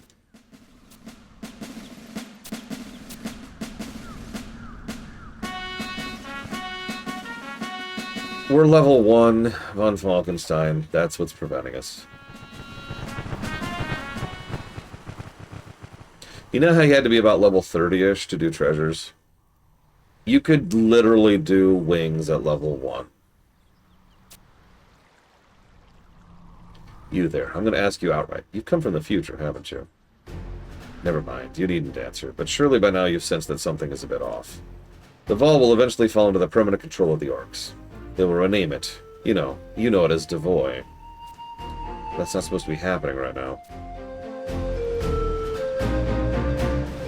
By the way, what do you call yourself? Tim, apparently. Well, Tim, have you begun to grasp everything that's going on yet? If so, I beseech you to help me. I cannot even begin to imagine what events will come to pass. Narrative reset. So, we talked about this in Treasures because this was also a problem in Treasures.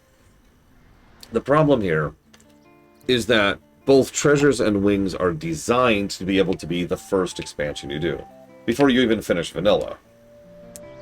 Which means the narrative is written as if we are a level 1 nobody. Or, as I like to say, we are a smuggler. Because they cannot actually tell what we are. So, Blade Cheval says you have to be 75 to do all that stuff. Do you have any evidence of that? Because I couldn't find any. There's literally no requirement for starting Wings at all.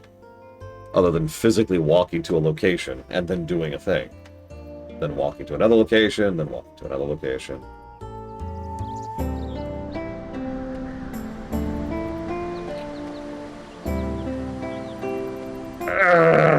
sorry, this really hurts.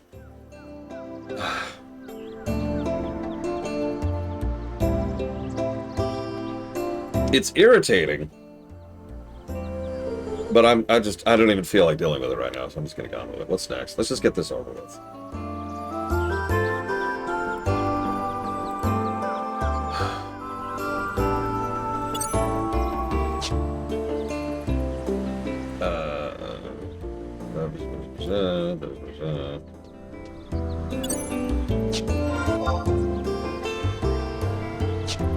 Where the hell is Laval?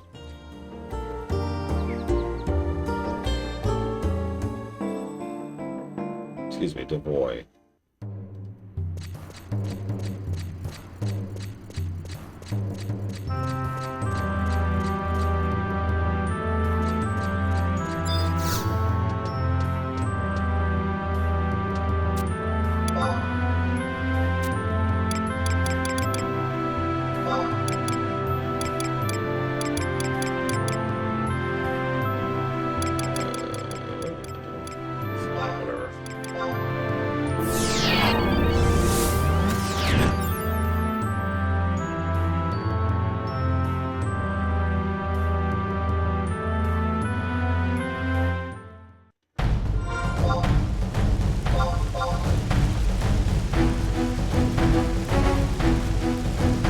Everyone's favorite song.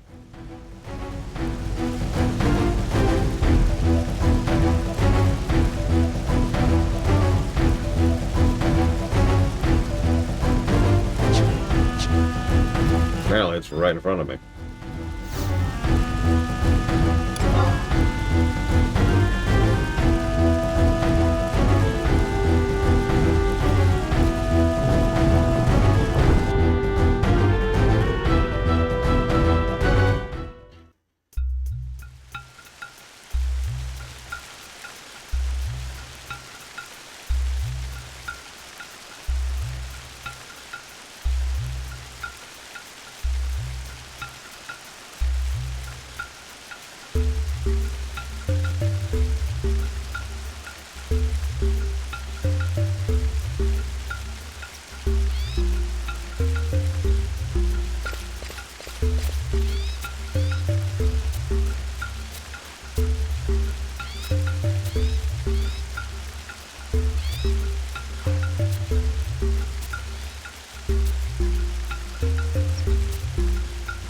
So she just admitted we're from the future. They don't believe us, of course.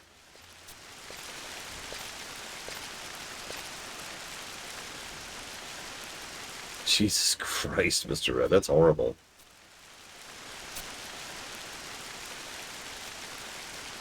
Don't worry, we've got a level 1 smuggler. We're good now. We got this.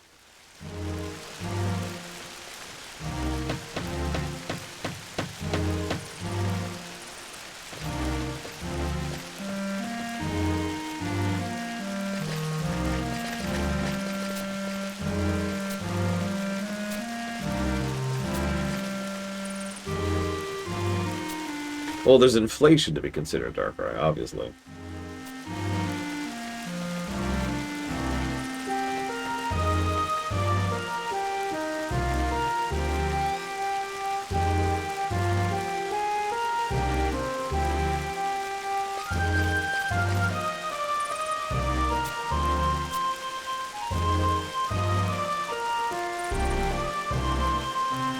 So they don't understand why the orcs keep hitting this place. They've hit it 3 times recently, and they're actually still in the middle of rebuilding and then refortifying after the last hit. That's actually one of the reasons why we're here to reinforce them. As Rajalee says here, I can't for the life of me figure out why. It's nothing more than a sleepy little town and the monastery. It's the only substantial structures. Speaking of...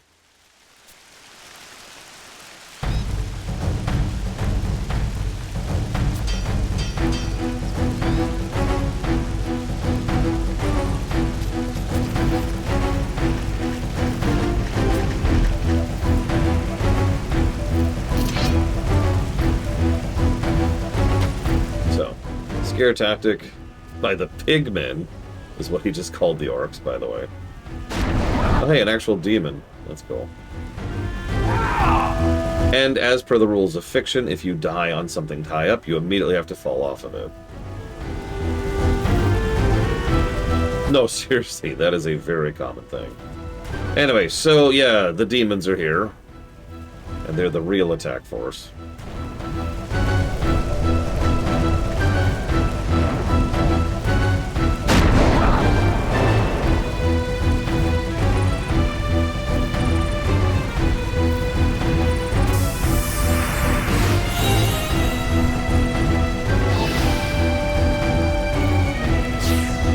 Meanwhile, she thinks Cait Sith is behind all this.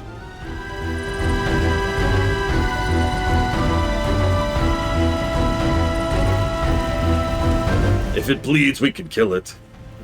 Is literally the line he just said. Can I start fighting, or do I have to keep watching these guys get their asses handed to them? Like, is that just... Do I fight anything? Oh god, it looks like I actually don't fight anything, do I? Alright, whatever. Unfortunately, they don't have popcorn in the past, so...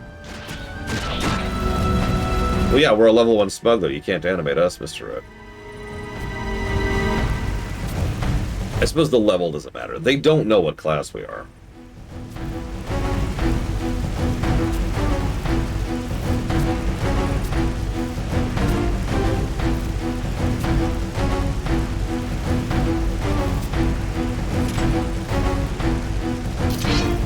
Don't worry, Portia. Surely you don't think I would allow myself to die surrounded by men? To which she says, even at a time like this, you would tease me so. So then we leave.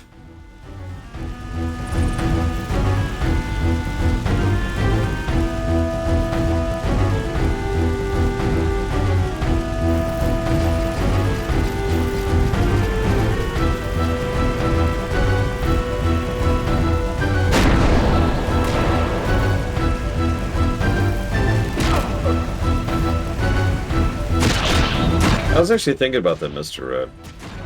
It's mostly a problem in Tor, because if you really break it down, there are two classes in Tor. Force users and non-Force users. Now that still causes issues in Tor, because there's a pretty big gap there. But they can't have a smuggler use the Force or wield a lightsaber, obviously. Or a bounty hunter, for that matter. Or a trooper. You get it. Or an agent. Nice throw. Jesus.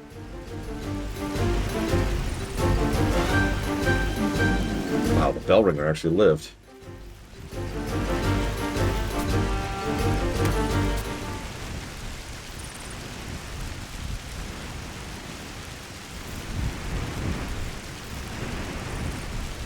But yeah, I agree with Mr. Red. I think it's actually worse in this game because so many of the classes function differently, right? Like a blue mage just doesn't cast the same way as a black mage, just to use a specific example. I have no idea if a red mage casts the same way, or a white. What does a puppet master do, you know? What does a corsair do? And as Blade will point out, the game has no idea what equipment we have.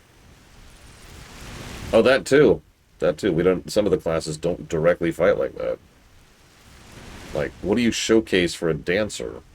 Or a bard?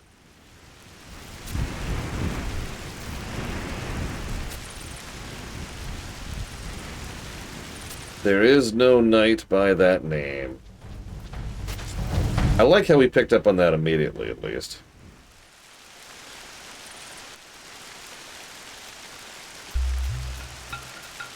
Also true. You could be, by technical definition, you could play a class that doesn't exist yet.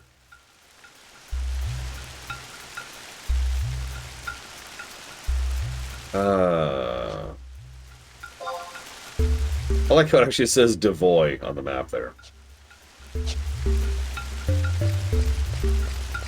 Oh my god. 5 feet in front of me. Sweet.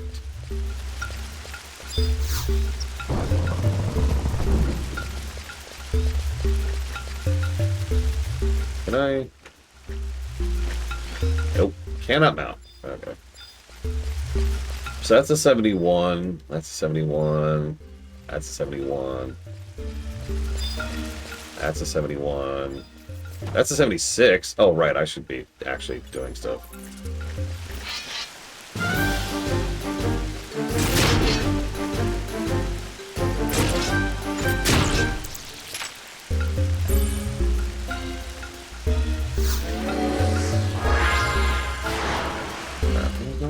F9. What did you just do?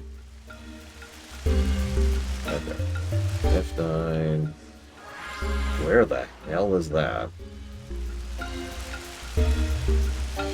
Okay, I think I see the way to get up there.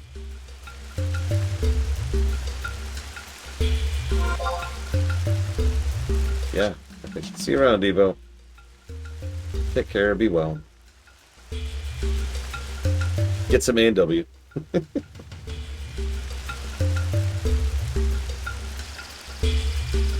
As I've already said, yes, as a reminder, Evo is making a game on Steam. You should totally go wishlist it, because that helps the internal self-promotion that Steam will do for her game. And the more eyes we have in her game, the better. Even if you don't plan to buy it, just wishlist it, please. I'm not going to give a negative for this. I already committed to that. But it irritates the piss out of me when I am a well-established, long-standing veteran person who has saved the world 4 times, and I'm treated like a level 1 nobody. I don't care if it makes sense. I don't care if there's a reason for it. It doesn't feel good. It's like that old comment about video game design. If you have a game designed around dying a bunch, it kind of doesn't matter if it makes sense or if there's a logical reason to it, because you're dying a bunch. Dying a bunch doesn't feel good. See, that's the fun one, Darkrai. We were pretty much treated like we were actually someone worth a damn by the end of the launch campaign of ARR. Yeah, it did not take long for them to treat us like we were something. We started getting respect right around Ifrit. By the time we took down Ultima, people were like, yeah, no, we're cool. And it just kind of stuck from that point onwards. Yet you'll notice the Winterstone campaign has already understood that they should probably treat us like we're something other than a level 1 nobody. And yes, I do admit that that makes me enjoy it more. You know what? Shadowbringers is actually an excellent example of that. We were a total nobody, I'd say, until we went through probably the first bundle of quests. Maybe the second bundle. Basically, when we first... You know how there's that initial go out and meet the two, and then you come back to the Crystarium? Stop. There we go.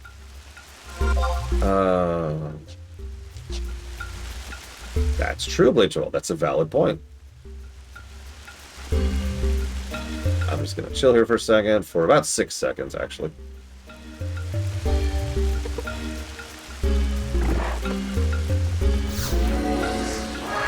Oh, wow, they immediately saw me. That is fair, Blade Chaval. Like I said, I'm not going to give it a negative. You don't have to get defensive. I just don't like it. I don't like being treated like I'm a nobody over and over again. I think probably part of the problem is treasures, which, if you remember, treated us like we were an idiot for 2/3 of the entire expansion. Now, it is worth noting that that's actually a problem of pacing more than anything else, because treasures just front-loaded a lot of padding before it actually started getting to the meat of the actual story. However, the result was still we spent hours and hours and hours and hours treated like we were a level 1 nobody. And that's irritating.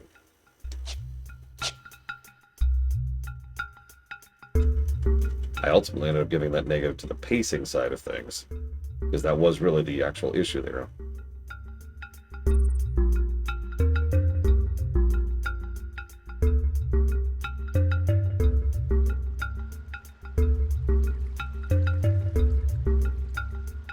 I'm amused at that aggro radius. That's bigger than I thought it was. Especially for stuff that this far below me. Yeah, that too, Pillars. No, honestly, I was actually thinking about this. I don't think I would have minded Treasures treating us like that if it wasn't for Naja herself. that was the final push to make that really frustrating for me.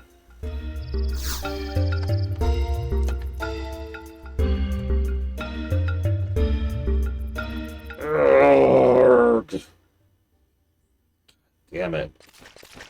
Every now and again I wish I could pop out of my own body, because I know how to give a massage. Nobody I know knows how to massage. So I can't ask anybody to help fix my neck, because nobody knows how to. Okay. What do you intend to do to these townspeople? Sir Hadro? A gentleman replies when addressed by a lady. Portia, let us return. Yeah, she picked up on that quickly.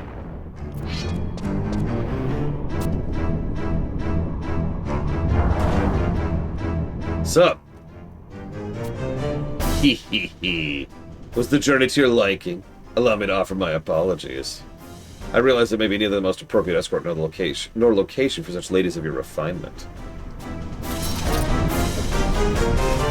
I'm guessing they dual wield daggers as a dancer. Random guess.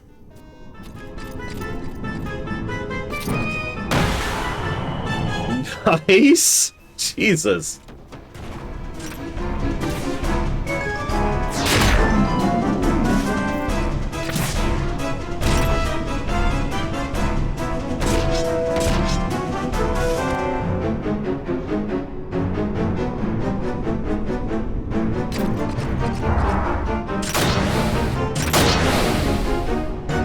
Sensed something was foul the moment I laid eyes on you. Far too well spoken and mannered to pass for one of the rugged mattered falcons.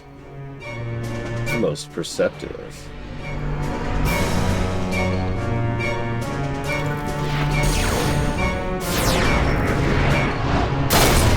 No.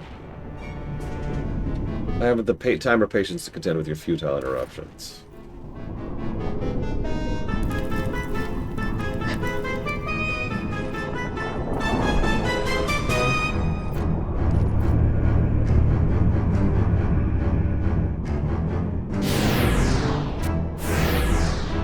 Aquila, you're late. Sorry about that. Got lost on the way, I did. Who are you, fiends? What are you? Pardon my impudence. I've gone and totally forgotten to introduce myself. Spite Warden of Lady Lilith. What?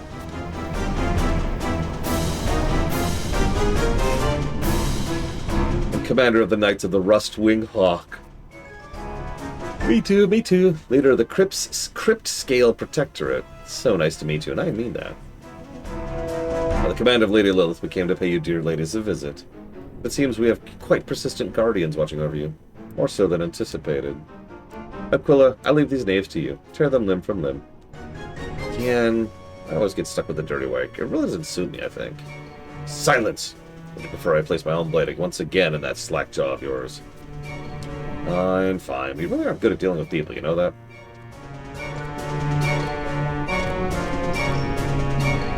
Sorry, but I have to do this. I promise I'll make it as painless for you as possible. I do not make the same promise in return.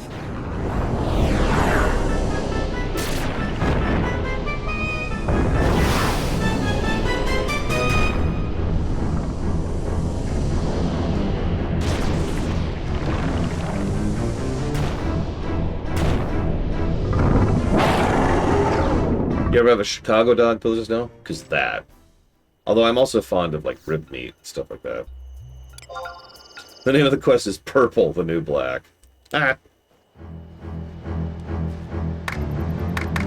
So a Chicago dog is, let's see, it's relish, peppers, as in, like, spiced peppers. Why am I showing the same cutscene again? Oh god, I can't remember everything now.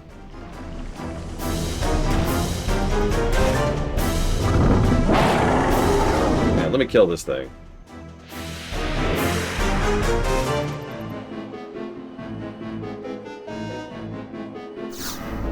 Okay, while I'm summoning Chicago dog.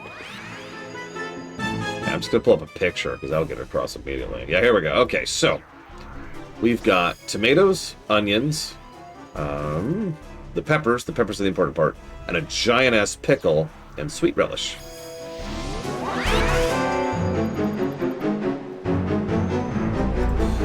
back where I used to live, there was a restaurant who served nothing but hot dogs. But they were all different kinds, like tons of different kinds of hot dogs. It was great. Oh, I guess we can go kill the enemy now. Let's go kill the boss. Remember, level 1 smuggler.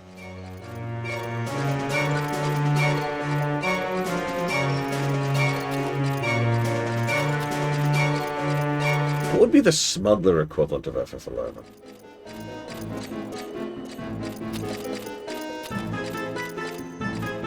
Like, what's the most doesn't really belong here of the classes?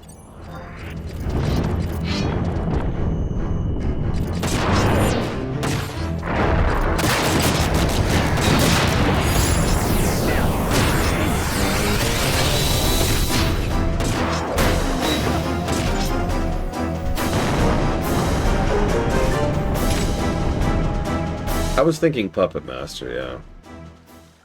Not that I've seen too much of it.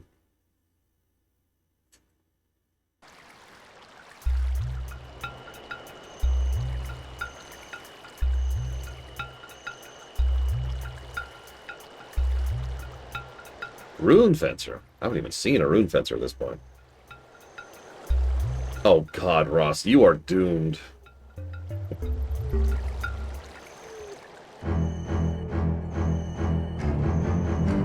I really like this song.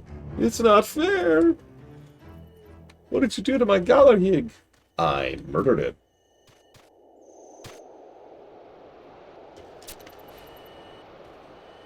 It's always seemed to be the way when things when he loses. Such a child. Huh?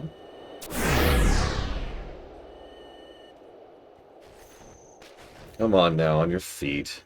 You don't want me to have to tell Lady Lilith now, do you? Until we meet again, then. Hey, it's Lavos. Halt, accept your defeat.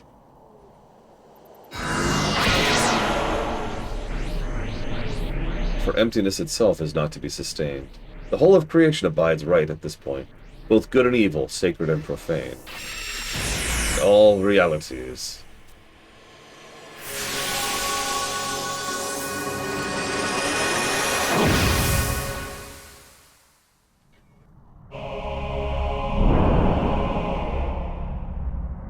Oh hey, the Hell Dimension.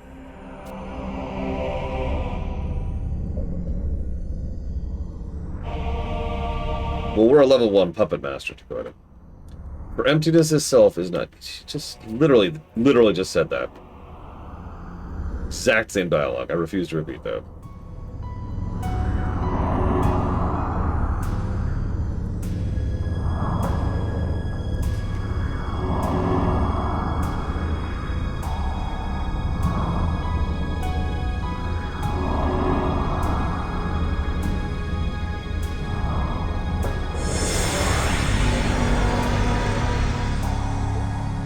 Yeah, I saw your write-up, Braga.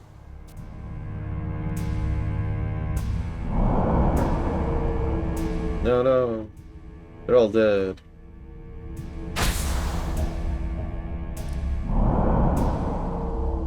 No, no. They're all dead. This game is a joke.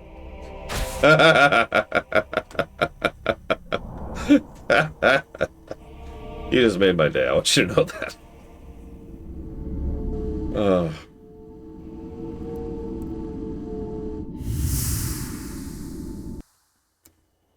I've always kind of wondered what the Shadow Lord's endgame is.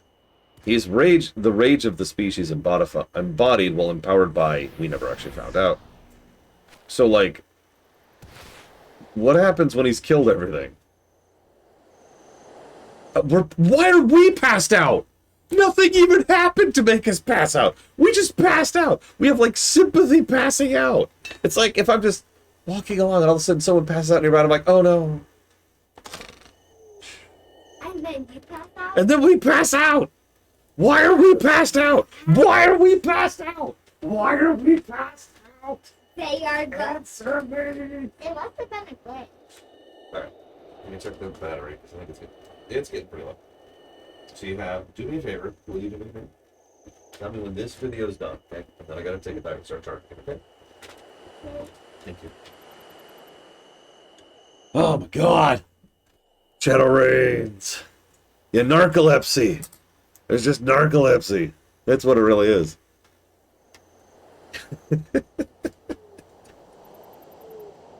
Yeah, but why did that knock us out? Why does everything knock us out? Why? Oh my god. I just figured it out. We haven't had a sandwich. Our blood sugar's low. And it's been low the entire game. So we're always just like, That's why we're constantly munching on popcorn. We're trying to get our blood sugar back up. The whole thing, Aloda, the whole thing is on the VODs. It's under Lore Runner Stream Archives. Yes, I did, Ross.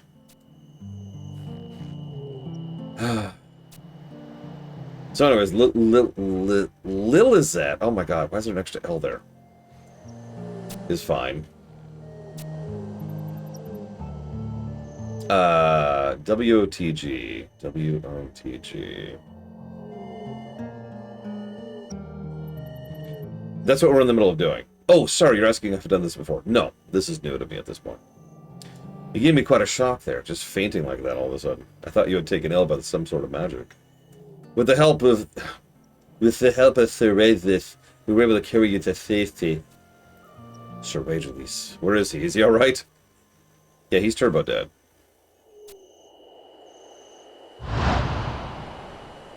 Calm yourself, child. He's still breathing. He collapsed there after carrying you here. I imagine he must be quite tuckered out. Okay, thank you for telling me. I saved the video so I can watch it again. Yep, and we will save it for later. And then I'll step on you. Crush. You're crushed forever. It's a game video.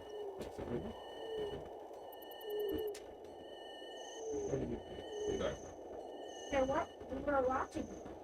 I believe you. Want you to try out the game? It sounds like a fun game. Do you remember the name of it? It was something in Dragon. Ooh. You get to choose your character, and whatever you think about. You're probably thinking of Dungeons and Dragons. Does that sound right? Yeah, Dungeons and Dragons. There you go. Now, do you want a gummy? Do you want a watermelon? Do you want a fish? Do you want a shark? What do you want? Or frog. Or a frog. I figured you didn't like the frogs. Gummy worm it is. Okay. Which color are we going for? I think wait. I want to see if there's any other colors I haven't. I don't think there is. I think you've kind of... So there's orange and green, pink and blue, and then red and yellow. And I think that's it. I think it's all of them. Oh yeah. Now, Dark pink. supposedly, later this week, I'm getting another batch of these, which might have different colors. But for now, this is all we've got. Okay? So this time, let's get two. Okay. That works for me. But of the same kind. Well, obviously. You don't want to mix the flavors. Oh, that's actually a good idea. Okay. Mixing flavors. Okay, here. Pick another one. That's going to be a good combo, I think.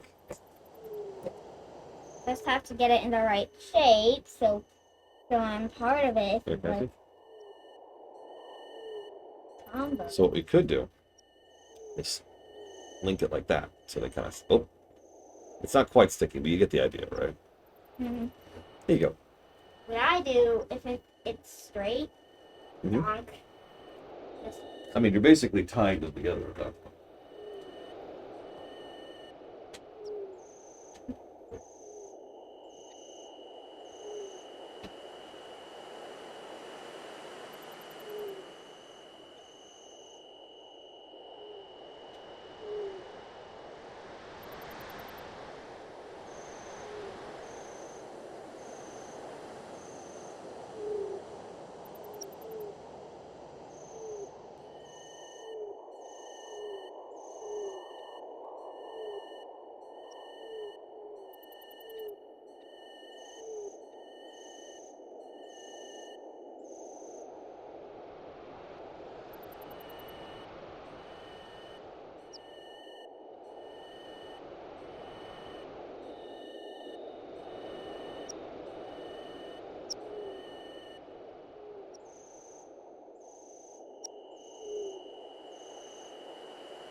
Okay, we went with Windurst.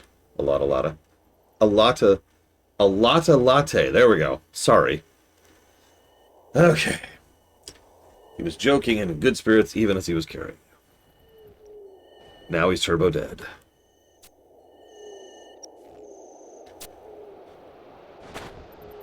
Father, please wake up. Father, don't leave me.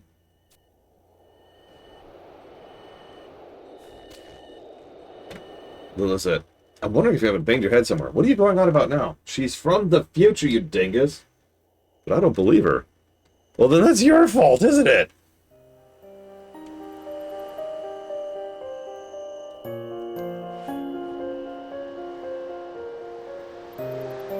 I mean, come on. The moment we saw that he was flirting with her, Elvin and Ahilm, and she's so invested, it was pretty obvious what was going on here. Once flourishing roots of the great tree star were all but withered away. Great tree star, what are you talking about? Are you feeling alright? Low Runner, did you see? Did you see it as well? Don't go puzzling yourself over anything you may have seen. The Dark Kindred's stock and trade is deceiving the enemy. Man, I'm feeling that. Worried much? He's passed out again. I hope he's alright. Whatever could be wrong. Let's get him back to the city, quickly. The royal doctor should be able to do something for him. No, we mustn't move him. Look at his wound. He will only eat as his body as he becomes weaker. If we attempt the journey in the city walls now, his condition will only worsen. How could you possibly know so much about this? This doesn't sound like this is your first time seeing such a wound. Very well, then. Let's take him to the monastery. Many of the holy men are knowledgeable in ways of medicine. Good idea. Are you able? Sure.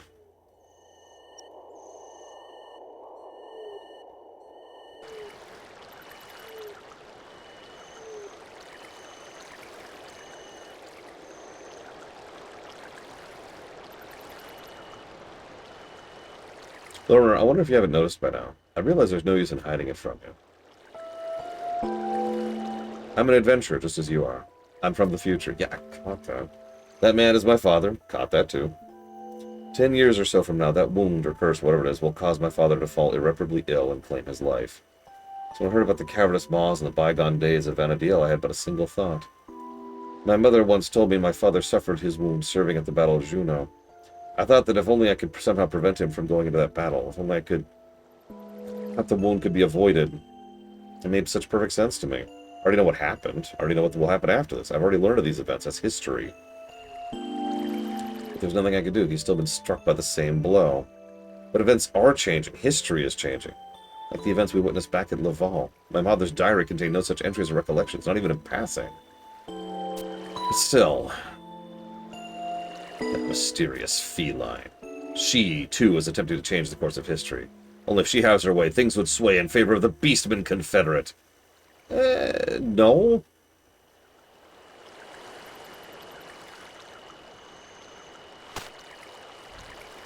Just you watch. I'm gonna make that cat wish she never crossed my path.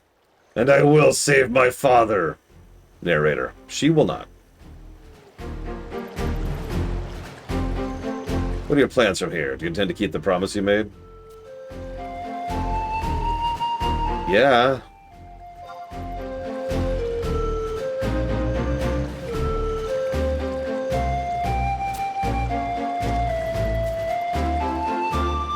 Okay. By making it appear as though we're doing her bidding, she'll make point to contact us again. Nice thinking. You may be a bit more clever than I gave you credit for. I might just keep you around.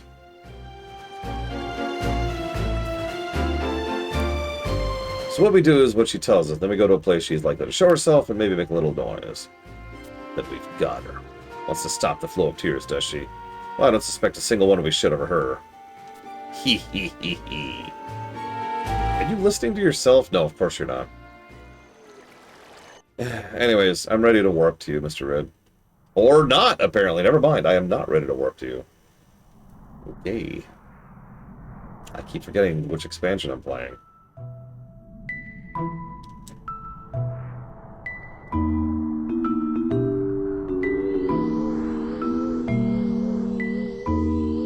This is certainly no time to be idly singing prophecies. No time at all. It is as Koig just told us, just informed us. How is it those two have come to be here? What say you, Sethir? Sethir? God, I don't know. Are we to say that they simply passed through Atomos, right on through? Eh. Yeah. Gone and forgotten to... Oh, God, it's going by too quickly for me to read. Gone and forgotten to close the door behind, haven't we? Left it open? Always and ever lacking in tact and thoroughness. Never thorough nor tactful. Oh, well. So sorry to have been left... I'm losing it. Ugh.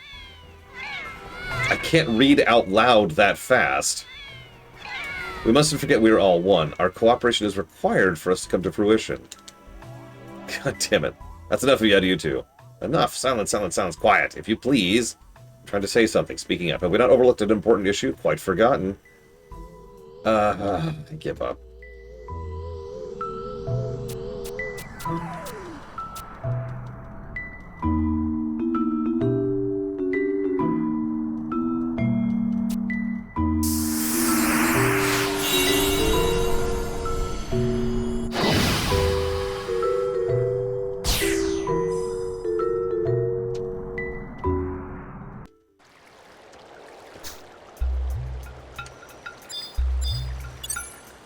God, I don't remember how to do this. Nope. There we go. Ahem. Now, at all times, we cannot afford to be careless. You have no idea. I nearly had my tail ripped off at the base. Traumatic, to say the least. Terribly traumatic. And there's indeed someone attempting to impede our work, to slow us down. Now that you mention it, I do seem to recall there was a brazen young lass. Accused me of being nothing more than a common cat, she did. Chased me about for quite a spell before I was finally able to lose her. Lost her, I did. A common cat, you say? Such impudence. In what capacity could one possibly mistake our regal stock for that of a mundane feline? A common cat? It's most perplexing, most intriguing. Intrigues and perplexes. Yeah! Look at you all, idling away. Idle, idle thoughts. Surely she's up to something. Plots and plans of her own. Indeed, indeed. I shall see to keeping an eye on her and her underling. A careful Kate's eye. I leave our endeavors elsewhere up to the rest of you. Okay.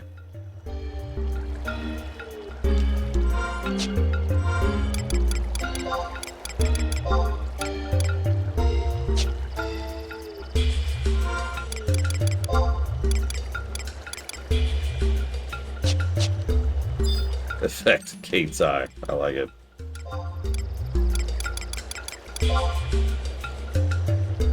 Now, before I hit a 20-hour cooldown, are you good, Mr. Red?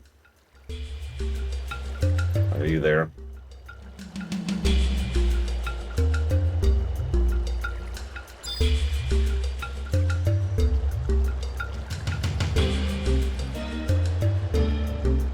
I think my biggest problem, Blade Duval, is it's hard to take any of the games seriously when it wants to be a level 1 pathetic nobody and someone who has literally killed God with friends multiple times. Oh, I love this song so much. This is the best song.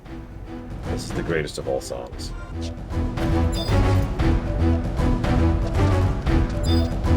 Like, if you want to have a low-level story, I'm actually down for that. In fact, I think we'd use more of those in the Final Fantasy series. But leave us low-level, right? Don't have us fight Alexander and Promathia and the Zillard. I'm not even talking about the Shadow Lore. That's a whole other thing.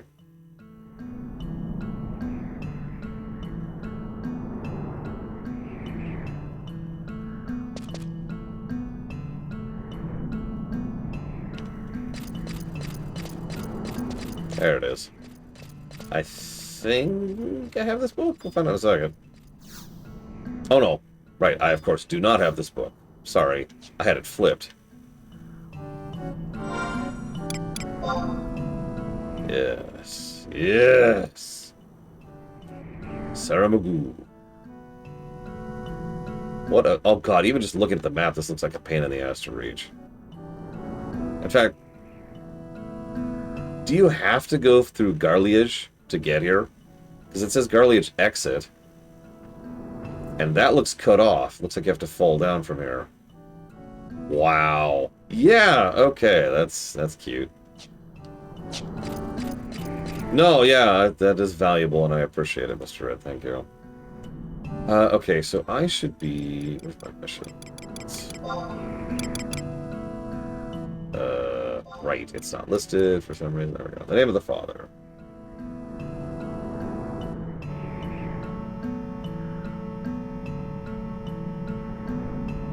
That's what I thought. Okay, so now we switch back to Windhurst. To when one man is not enough. Here we go. Enjoy the food, Mr. Red. I expect pictures. I'm kidding, but it'd be cool.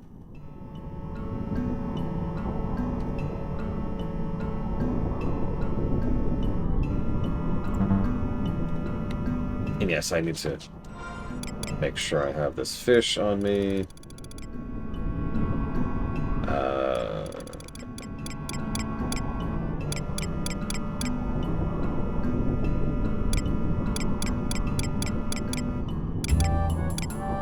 Okay, there it is.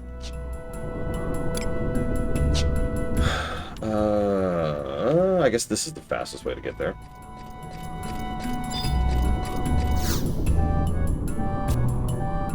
You know, now you got me thinking, Blake, well, how many RPGs actually managed to stay low tier through pretty much the whole RPG? I can think of one off the top of my head, Kingdom Come Deliverance. I'm sure there's others, but that's the first one that came to mind.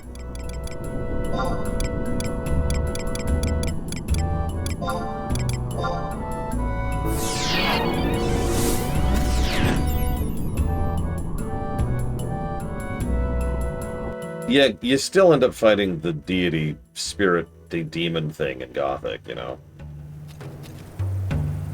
Yeah, exactly, Dakota. So it's like Gothic stays pretty low tier. Now, Tales of the Borderlands is an interesting example. Not an RPG, but is an interesting example. We're still pretty much nobody by the end of the game.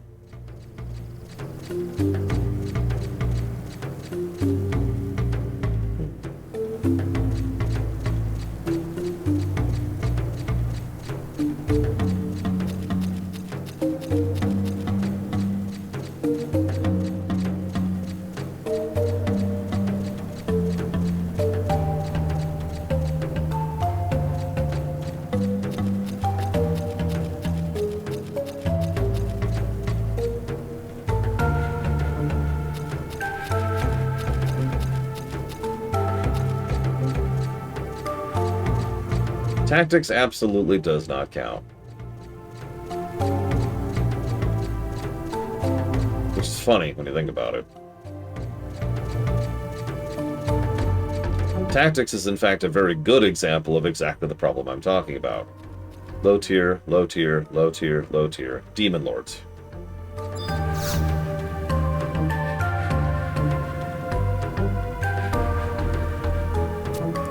Hey, Loner. So, how's it feel to be the mercenary of the moment? The entire camp's been buzzing with the rumors of your accomplishments the other day. Well, you even earned an adoration of that wacky little warlock warlord. You sure know how to make a gal jealous. I'm so proud to have you as a member of the team. What, you're wondering why it's so quiet here? Let's just say that people, Mithra in particular, don't always get along well with each other. And when that happens, sometimes it's best to keep a low profile until things cool down. Hey, it's the worst character in the game. I'm kidding. Master Lecco, no one escapes from Mika or too many rivals. Looks like some friendly elimination is in order. I said, shut it, Gutter. I'm the one who's gonna feast on the prince, not you.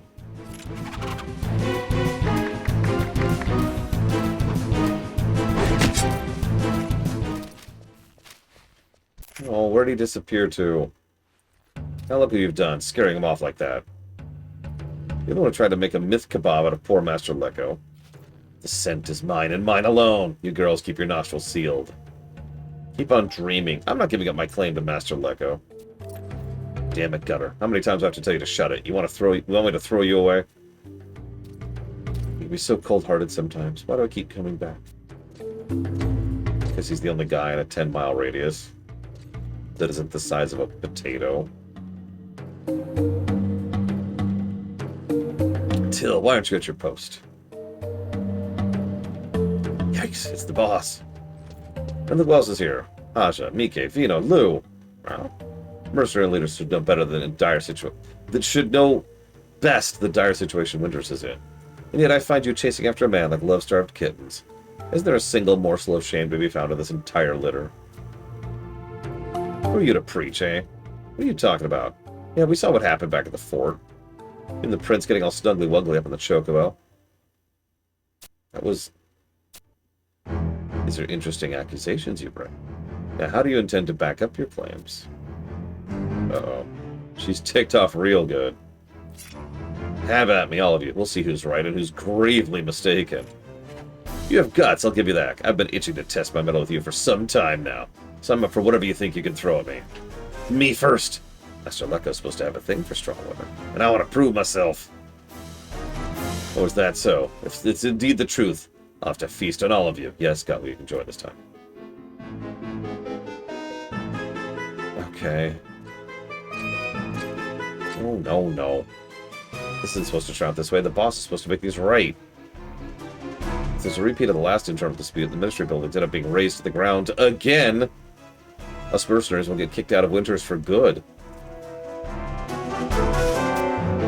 Hi. Everyone, I just remembered an important detail. You see this person here? Master Lecco was sniffing at him for his scent just the other day. I smell something deliciously suspicious. Could they be more than just friends? Sorry, Lore Runner. No, it's fine. I'll kill all these people. Where's my sword? Oh, God damn it. Where's my fucking sword? Oh, whatever. Just die. That's not true. It's impossible. You must have seduced his innocent heart with the fish. Hold it. This irresistible aroma. Is it another fish? Wrong again. It was the third fish. We're supposed to be distracted by Lore Runner. Ugh. Internal warfare is the last thing we know. I want you to find and bring back the heartthrob who's the cause of this ruckus. I caught a glimpse of him making a dash for Odin's Gate. He's probably in West Saratabar right now. High off the deeper end. Oh my god. It's a thing off the deeper end. It's a thing. I would agree, by the way, Final Fantasy XII is probably the lowest tier of the FFs. Which is funny, because I do think that's absolutely to its advantage. The only reason we get away with half the things we do in FF12 is various groups are using us as pawns. Like, imagine a warlock in D&D, which has multiple patrons, all of whom are fighting each other.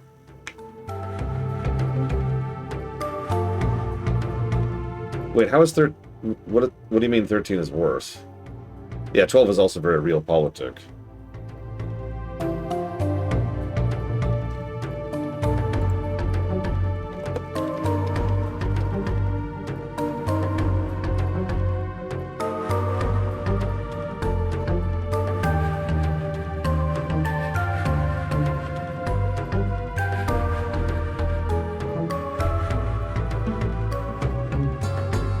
That's not... forgive me, I don't understand what that has to do with anything, for Shula. The whole point is FF12 is a very low-tier story, right? We don't kill God, we don't go fighting ancient eldritch creatures, we don't destroy the world. We're a bunch of random low-level nobodies who happen to be connected to royalty. Hell, even the royalty we're connected to is the head of a kingdom, which is pathetic and minuscule in the political landscape of the setting. In FF13, one of the first things that happens to us is we are empowered by one of the local deities in order to go do its bidding. Like...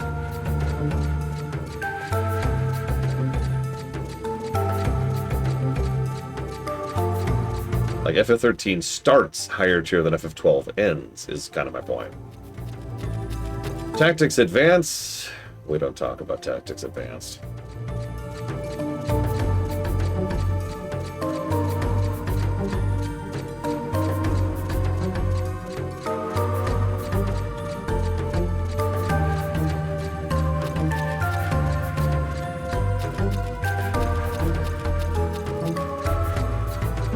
Earthbound's an interesting one, because, yeah, it does feel low stakes, but it really isn't.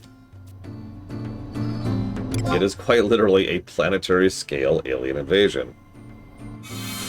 by something who has been so devoured by his own technology that he is actually an interstellar threat. But, you know, you're a bunch of kids walking around Manhattan. Excuse me, Forside.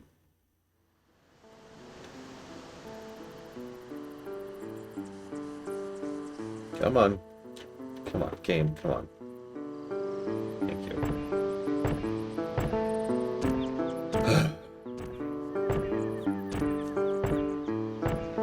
Or a yo-yo. Yeah, me too, off the deep rim. Funnily enough. Where am I going? F11. It's way down there. Way down there. Okay, whatever. At least there's no campaign music going on right now. I'm struggling. I don't think there's another FF which would be lower tier than 12, the more I'm thinking about it.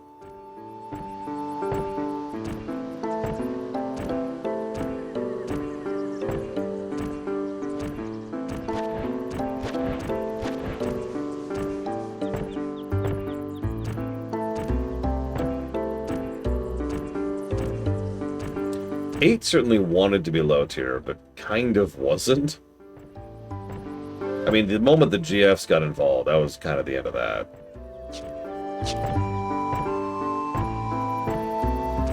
10's kind of a weird one. I actually think 10 is mostly a low tier story. The problem is Sin itself.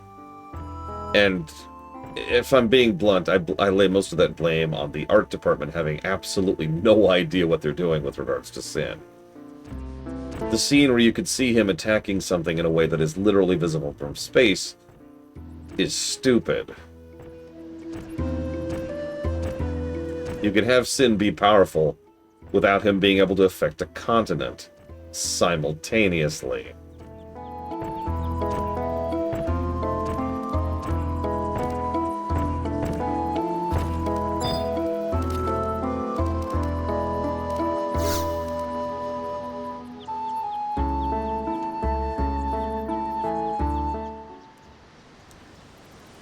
Yeah, no, it's an animation flex. In fact, something Square has done several times, they do this in 13 as well, is they'll make a video, a CGI cutscene, before they make anything else, before they design the story or anything. It's a semi-common tactic.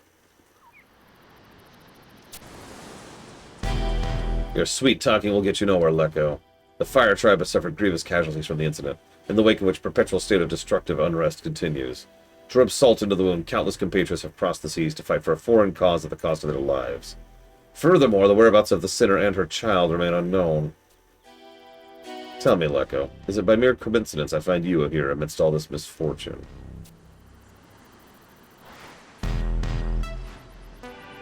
As intimidating as ever, I see. You're truly worthy of the title of Sin Hunter.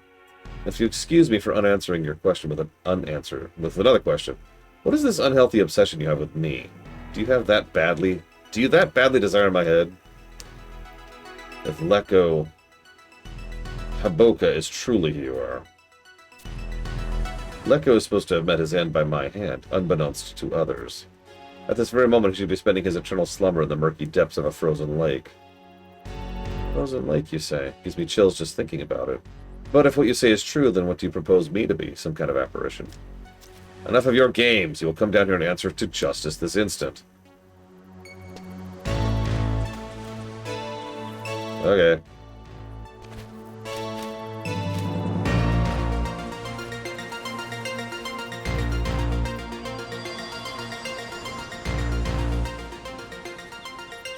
King's tear moths, if I'm not mistaken. These moths can detect the scent of sin, a scent that never fades away. You can run all you want, but you cannot hide. I commend you to your resourcefulness, however.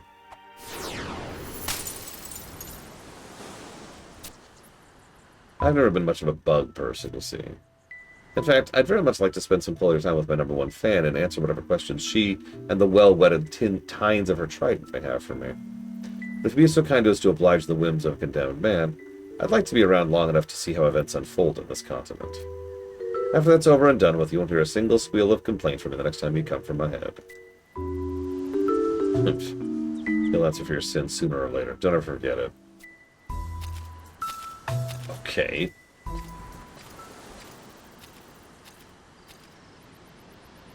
scary woman's finally gone.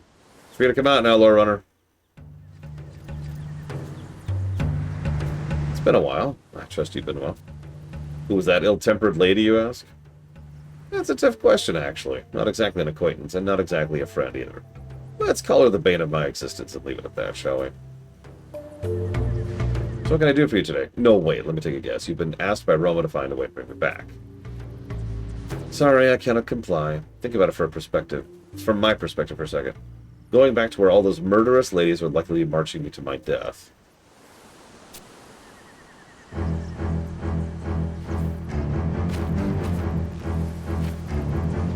Yes, you're hungry, I get it.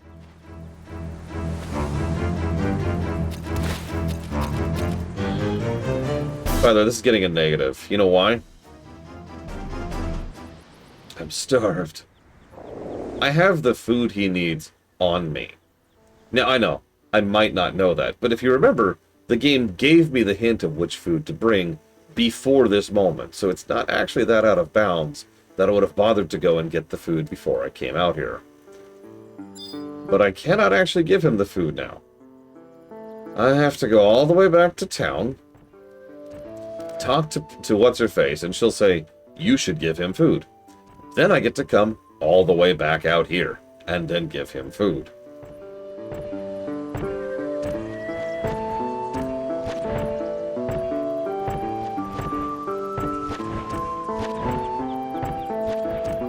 Normally, I would be a little bit more lenient about this kind of thing, because normally we have no idea what we're here to do. But we were already told about the fish.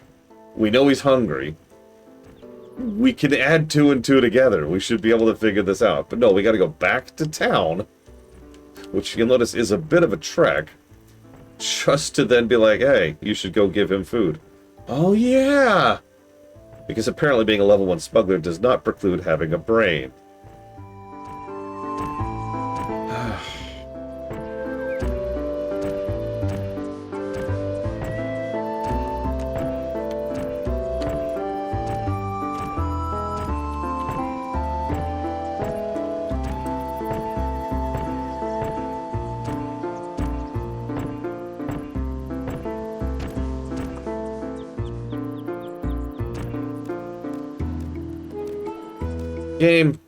Game.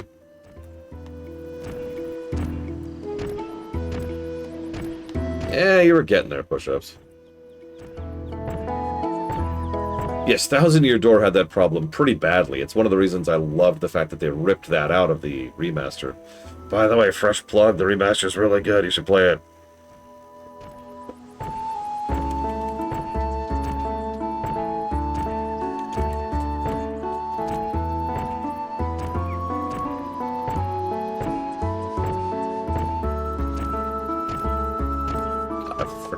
Where am I?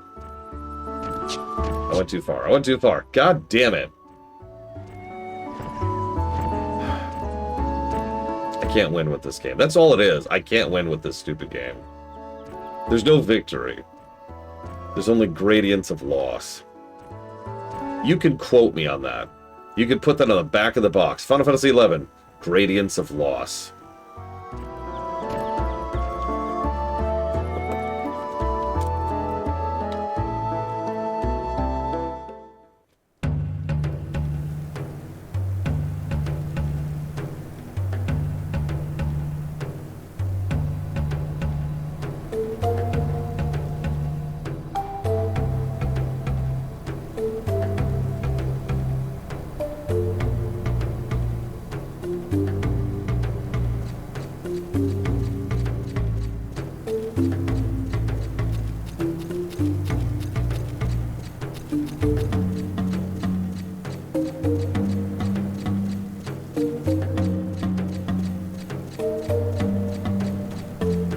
I'm not going to do this, but I've been very tempted to take a lot of this review off camera. Just start pushing through at my pace, you know? Pull some of the pressure off. And speed it up. I'm only telling you this because, A, I like to be honest and open with you guys, and B, that's kind of where my mind's at right now. I am very sick of this game. And I have 2+ expansions left.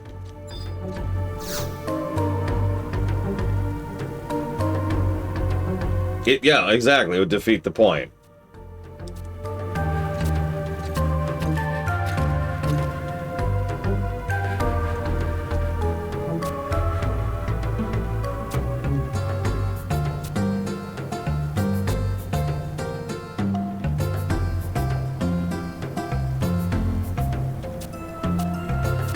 And then she flat out tells me about the fish again, and now I know to go and actually give him the fish that I already have on me. Oh, what's a myth kebab, though? That sounds pretty good. Can I have a myth kebab?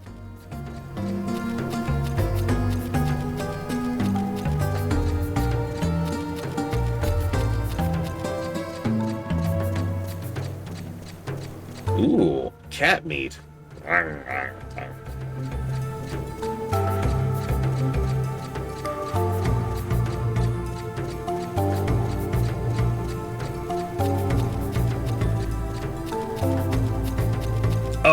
Oh, damn. Well, that's not as interesting then. I guess it'd be worse. It could be made of Tataros instead.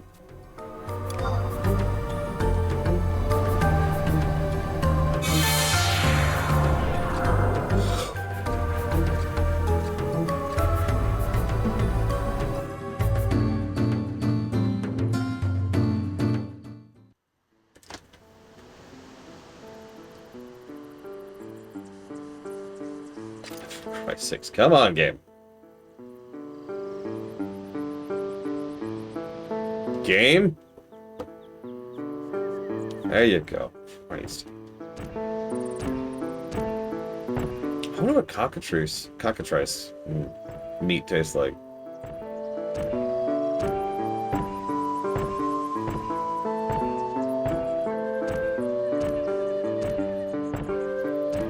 Rocks. Ah! Are they salt rocks, at least? Although concentrated salt sounds terrible, so never mind. I withdraw that.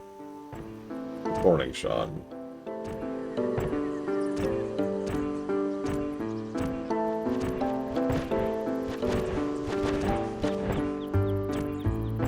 Really?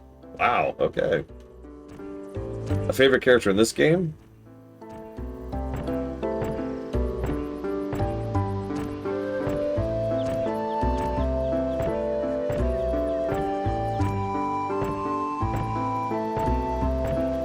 Oh god, rock sheep. Which is a thing, by the way, in World of Warcraft.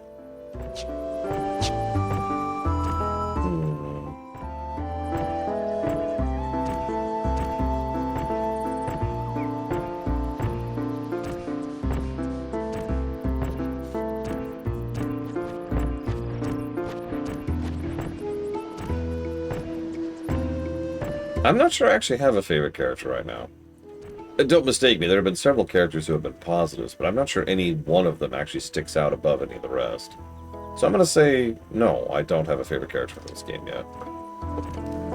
We'll see if that holds true by the end.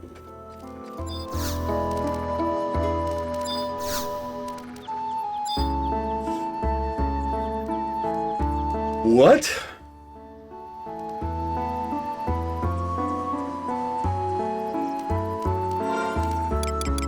Oh, of course I have to trade the fish with the door. I don't know what I was thinking. No, not that. That. There we go.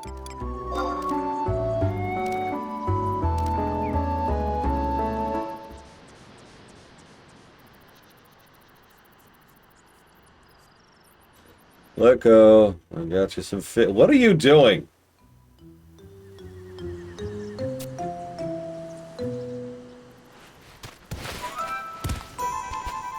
Other than showing off the animation budget.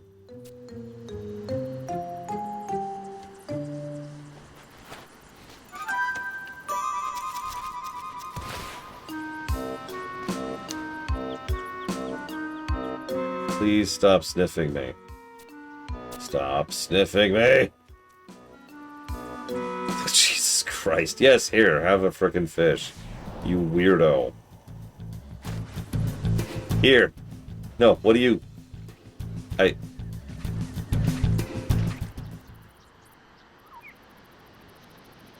I like to think that I had it, like, on a plate, you know?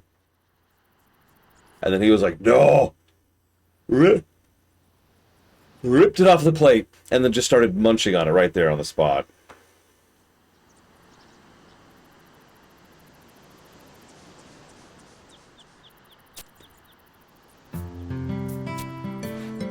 So, let's go for a stroll, now that I've had food. Okay.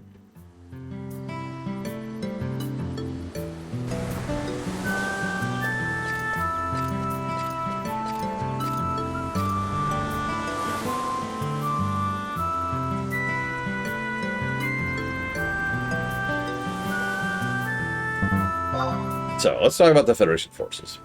Our forces were dealt a devastating blow in the previous encounter with the enemy. The ranks of both the War Warlocks and the Mithril Mercenaries alike have been thinned out considerably. It doesn't take the Warlock Warlord to see the battered state Windurst is in. Military tacticians like myself have been left with the daunting task of replenishing their numbers and reorganizing the surviving forces. Blood may flow from wounds and despair may threaten to extinguish the flame of courage, but we must never give up this fight. Come what way, we must persevere, for the continued existence of Vana'diel we know is at stake. This wretched war was brought about by a single man, the self-proclaimed Shadow Lord. His sole desire is said to be the eradication of all the peoples of Vana'diel, those born from the 5 tiers of Altana. What is the true identity of the Shadow Lord? It's a Galka named Rogram. What? To what twisted end does he sow the seeds of destruction across the land? He's angry. Like, that's it. He's angry. That's pretty much his reason. To be honest with you, despite my spirited words earlier, I fear to wonder what kind of future awaits us after the dust settles. It must be the same feeling of despair that all of us, civilians and soldiers alike, face each and every single day.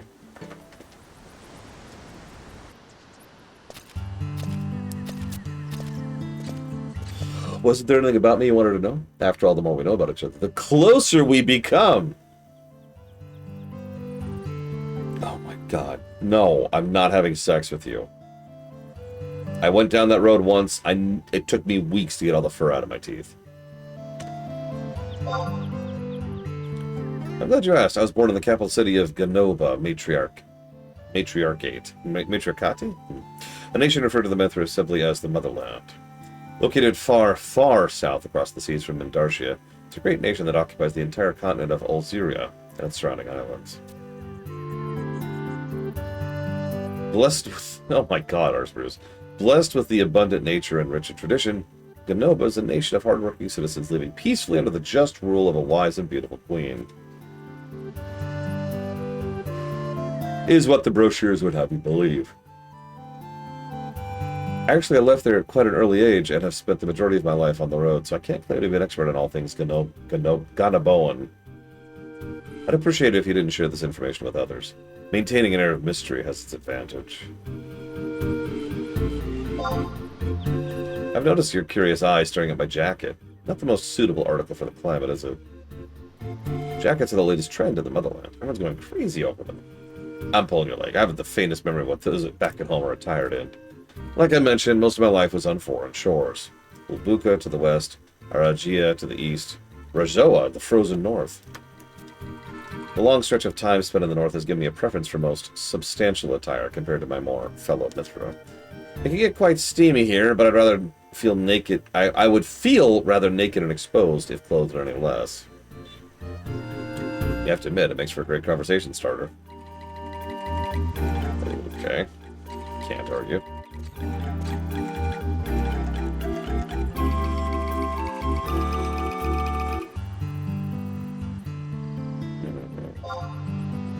You're curious about the Warlock Warlord. Well, with his unique appearance, I suppose it'd be impossible not to draw attention to himself. I'd be happy to tell you what I know. First, let me ask you something. What's your honest opinion of him? Do you see him as a hero and a fearless leader, worthy of admiration, or a cold-blooded and brutal general? I myself am inclined to agree that his imposing demeanor does not instill feelings of adoration within others. Indeed, those who do not know the man will question his uncompromising approach with harsh scrutiny. The mud he smears on his hands and the blood he spills is for the survival and well-being of Windurst.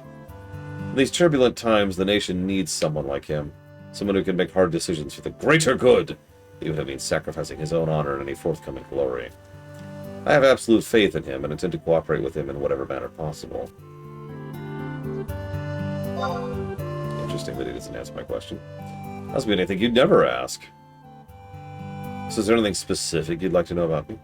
My dearest mother who brought me in the world? Songs I like to sing in the shower? My first kiss?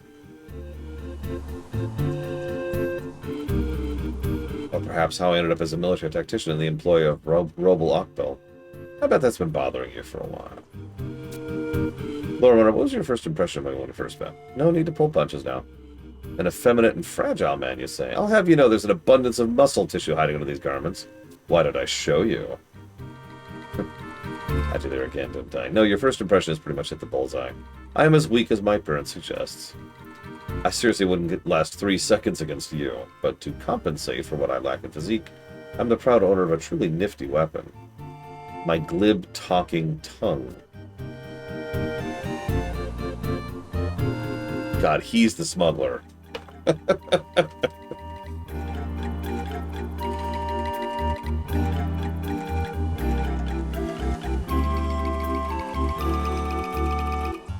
Arg.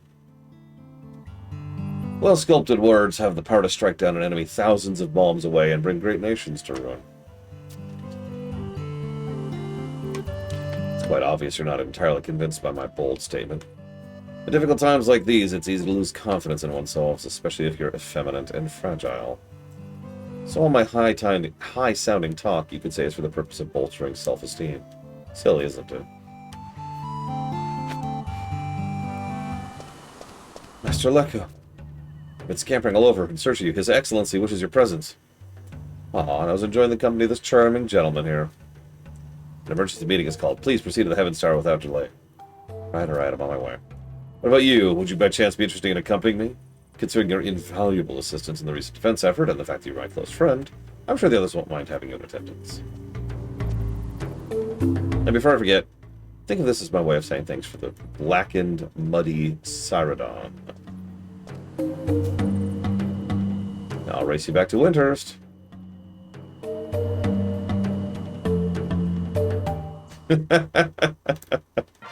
I mean, pretty much, Dr. Winter. How do you keep winning? Smuggler, baby.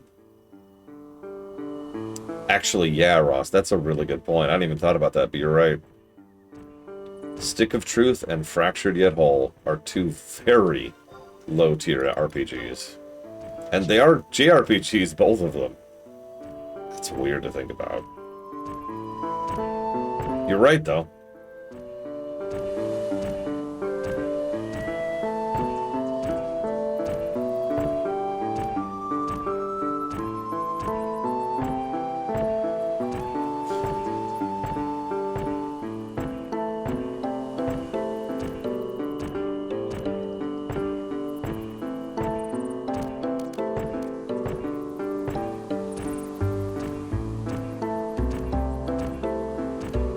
I guess that's fair, Dr. Winter. I actually forgot about that until you mentioned it.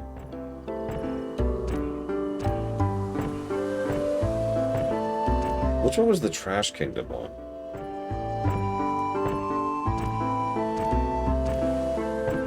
Kingdoms of the Dumb. Oh, this one. Yeah. I obviously have not played this one. It just came out last year.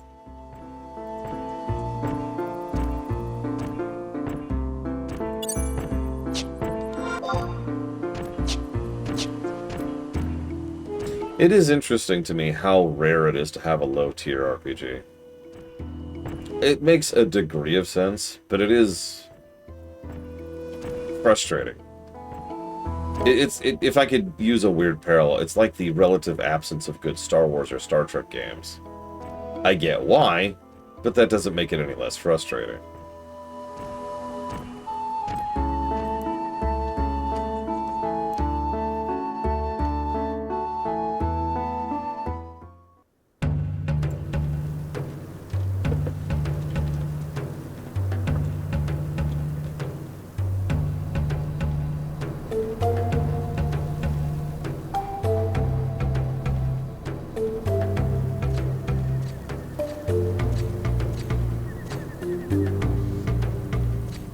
yeah, real quick, Taquata, before I forget to mention it. Did you see that Mega Man X Regenesis is finally having a release date of next month? Oh no, I know I'm pathetic and worthless, Blade Jamal. Trust me. Nobody gives a shit about me. I understand. It's just frustrating.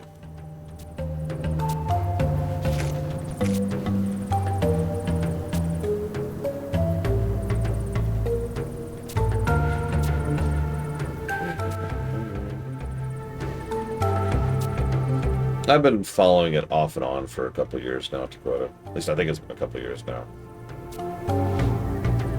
It was originally baked as a remake of Mega Man X1, and it kind of turned into a retelling of Mega Man X1 through 3. It's interesting enough that I thought it was worthy of comment, and I do plan to stream it when it comes out.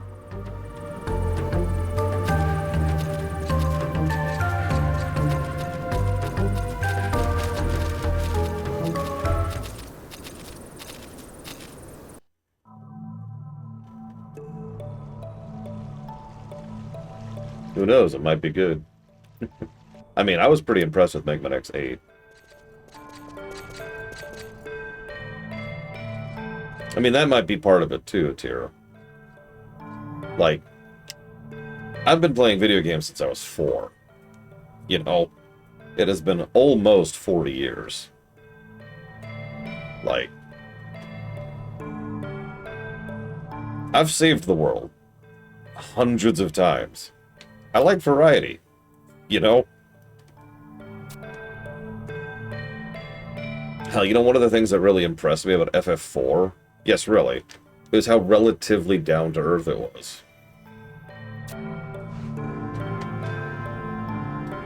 No, I'm dead serious. If you look at a lot of the story-based games or the RPGs of the time, FF4 was actually lower tier than most of them were. Not my interest. Thank you, Bregman, by the way. Anyways. I have reason to believe that Lore Runner is the same as us. So they're time travelers too. Interesting. A poor turnout for a strategy meeting, isn't it? Where's the rest of the unit leaders? The last battle exacted a heavy toll. Those who survive unwounded have not had the luxury of rest and either back on active duty or overseen training of new additions to our forces. Even with Minister Zanpa Zippa's Guardians included in the equation, our numbers are meager at best. If things are left as they stand, our armies will waste away into nothingness, even without external urging. The enemy we face cares not for the waiting game.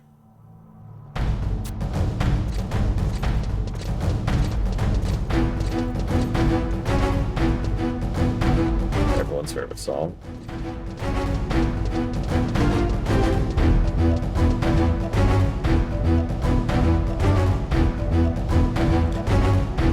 This is Bob, leader of the Cheetah Volunteers, newly arrived from Babia. She and her cheetahs will be partaking in the upcoming operation with the Cobra unit. It's a shiny new rifle you have there. Always a pleasure to meet a man who knows his firearms. She brought... Look at that! She brought a shotgun! This here's the latest model fresh out of Otter-Gon. Truly a fire-breathing beast. The economy is evidently experiencing a bubble period. Windurst, on the other hand.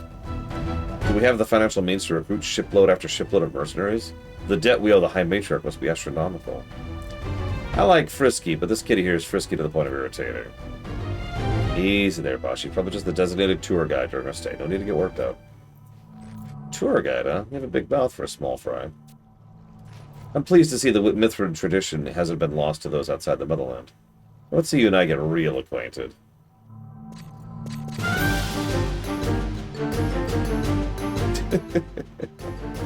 Seeing as how we're introduced, let's commence the briefing, shall we?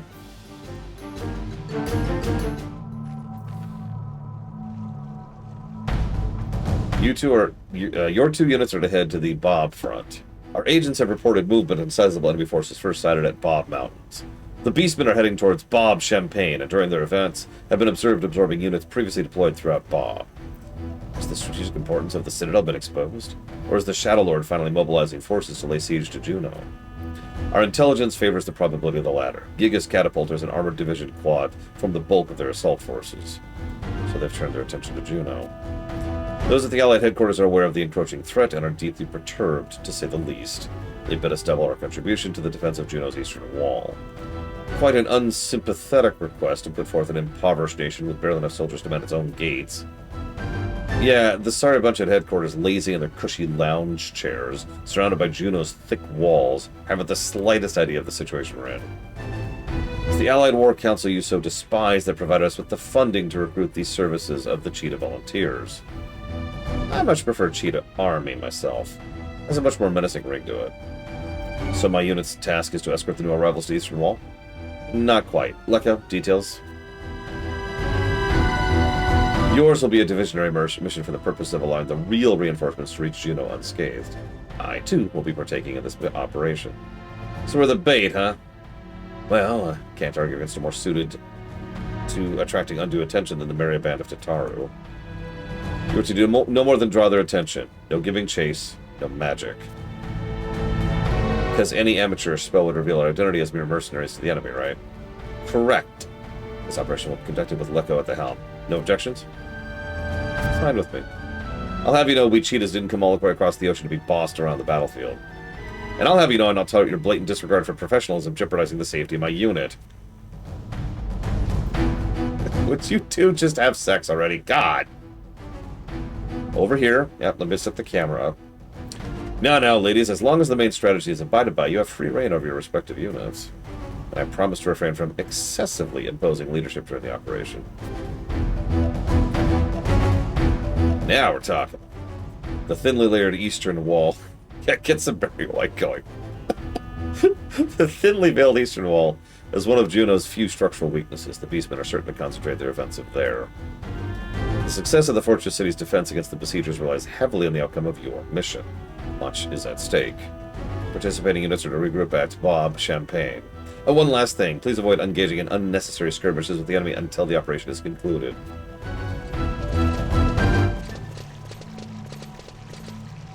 Cool. I'm actually with it again.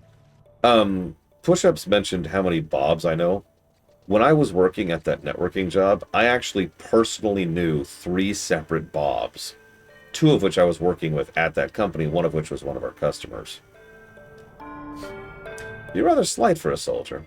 Wouldn't those waifish arms of yours feel more at home with a kitchen knife than a sword?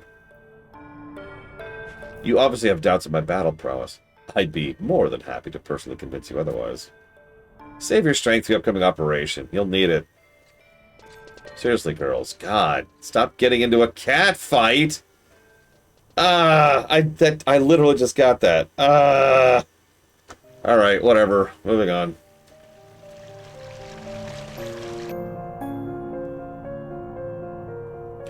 Are you certain about that, man? Fairly certain. He did bring me that fish the other day. Intriguing indeed. And with regards to the diversionary operation? I know. We have to fashion them into an army of disciplined, capable soldiers.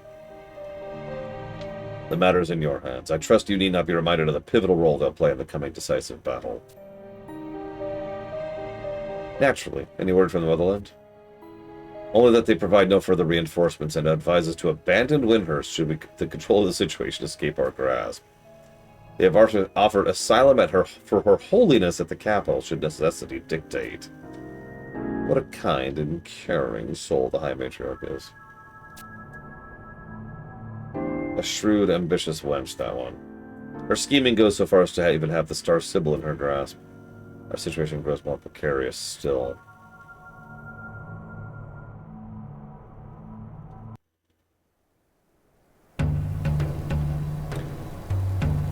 Okay. Now we'll see if Mr. Red's incredible manipulations have been successful. No, he was the head of sales push-ups. That is to say, Bob was the head of sales. The guy you're talking about was one of the owners of the company. I guess original areas? I think? Oh, God.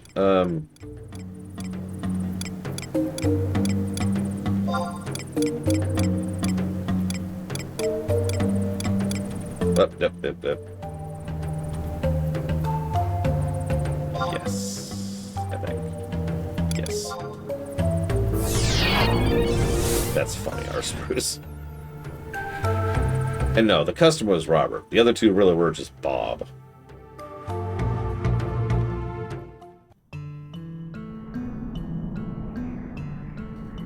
By the way, I do beg your indulgence for saying Bob nowadays. It's a strategy I've decided I'm going to employ. I keep stuttering over all the proper names, and there are so many in this game. So when they're just randomly throwing them out, I'm just going to start saying Bob. It's going to make reading this way smoother.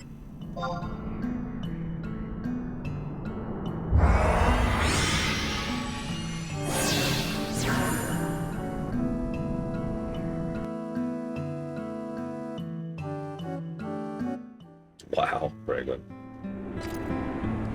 Okay, where am I going? K9. It's just north of me.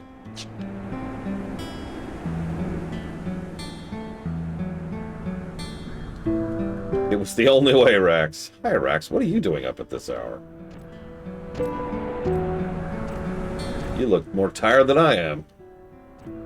That's a feat, let me tell you.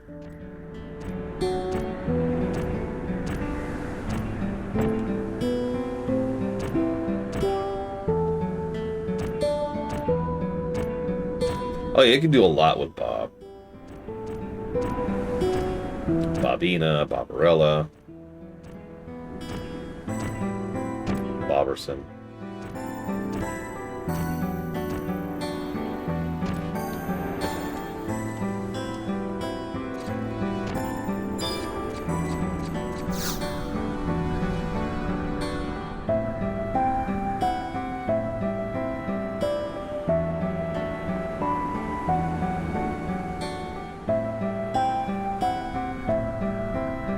God, that one took a second. I actually thought it stalled again.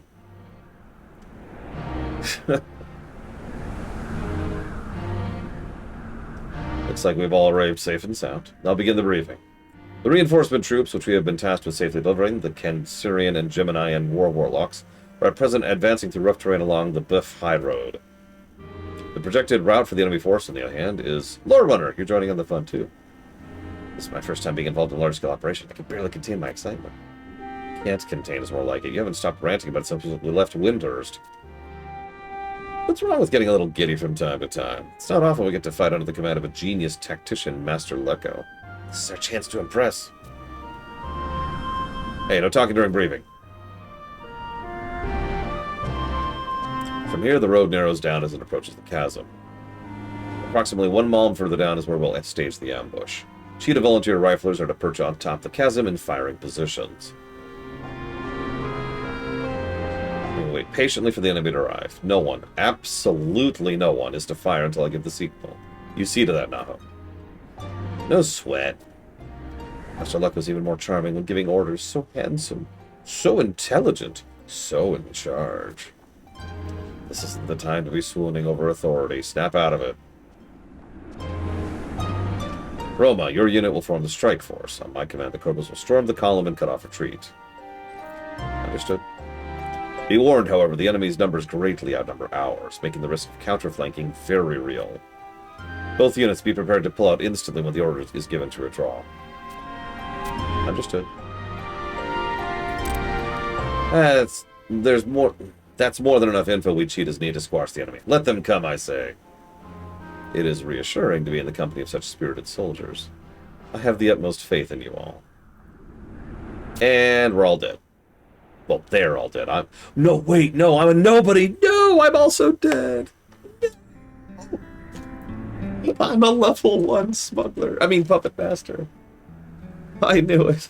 I always knew.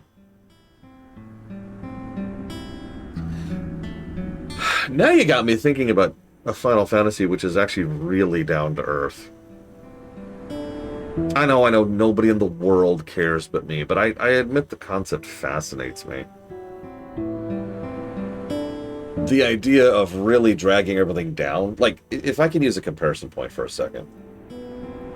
One of my favorite things in Andor was the second story arc. This is very minor spoilers for Andor. We are so incredibly down to earth in Andor, so nobody, so irrelevant, that our main villains are rent-a-cops, right? And then Yeah, actually, Surging Phoenix. It's actually considered a big deal when we first encounter our very first TIE fighter. You remember that? It's during the second arc. We see our very first TIE fighter. And it's like, oh my god. And it is a big deal. People are wigged out by it because it's a TIE. It's an Imperial ship. It's the first time we've seen that. And that's a great scene. And then some spoilery stuff happens. And then we see a Star Destroyer for the first time. And seeing that one Star Destroyer for the first time is a big, oh crap, kind of a moment. Like, it wouldn't, what I'm trying to say is it wouldn't have that impact if not for the fact that we started so down to earth, right? So far to the ground. Which brings up the other interesting thing, too. Because it doesn't, a story like that doesn't have to stay grounded, does it? If I could go back to FF4 for a second, we start off pretty far down here. Dude in charge of a squadron of ships. Now that's not super down to there, but you get my point, right? And you know, we're just doing our thing and doing our thing. We're cut off, we have nobody, we walk through some caverns, do some stuff, and we escalate, right? We get to the point where it's actually a big deal when we start to see things that are noticeably above our pay grade. Yeah, I know, all the good FFs start off with relatively low-tier political stuff and end with actually having to deal with much, much higher-tier stuff. Is the enemy coming or what? You sure the intelligence is accurate? My tail's cramping up from all this waiting. Keep it down or the boss will clip us on the ear. Hurry up and get her already so I can make some turtle soup. Quiet, all of you. There's no mistake about it. They're here.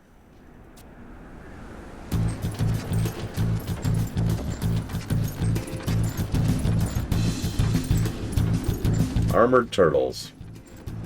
That's fun. Kodav heavy. No war machines, which would explain their nimble marching pace. Damn, this is their main force. No, wait, the footsteps I'm hearing. Get ready, we're gonna mow them down in one go.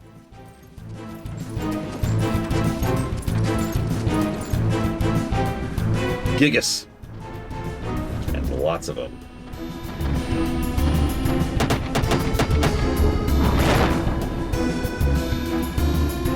What the hell are they? Who tells about those things?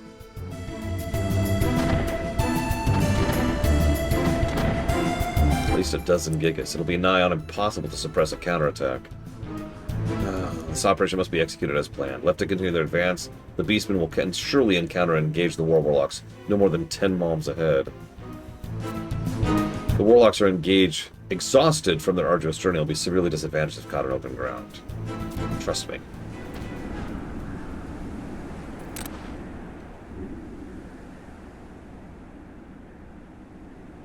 Just a little further. One fire till I give the command. Hold. Fire!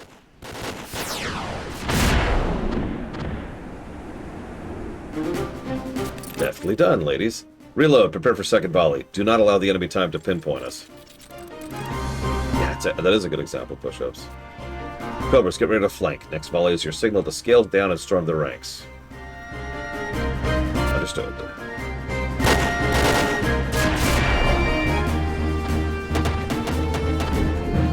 If I had to pick my 3 favorite FFs, keeping in mind not the 3 best, just my favorite 3.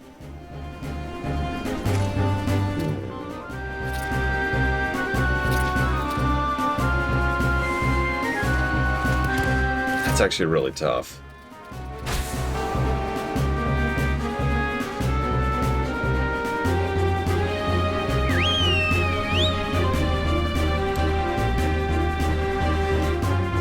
Yeah, not counting 14. You know me.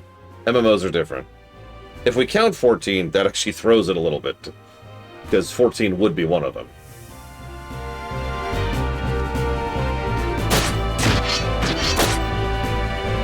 We're just standing there. Remember, they don't know what we are. We're a smuggler. So we have to just stand there.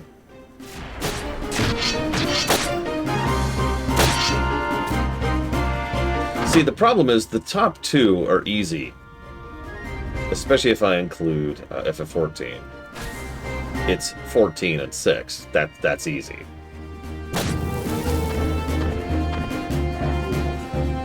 In the number 3 slot, we've got 4, we've got 5, we've got 7, and we've got 9.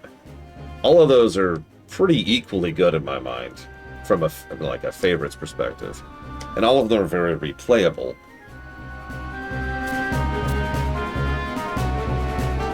Hell, I'm basically replaying 4 right now. I love this. I've never seen anything of their like before. They're more than twice the size of Antica. You are in a foreign land fighting foreign battlefield against foreign foes. Get used to it. Listen up and listen well. You'll live only so long as you desire. Your rifle's firing mechanism may fail. Your blade arm may tire. But if you cease to fight, you will surely perish. On the battlefield, this is the only truth. Cobras are going in for the second charge. We need cover fire. Understood.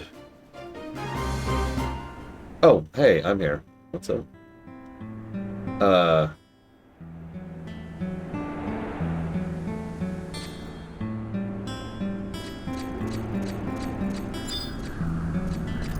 Why? Whatever.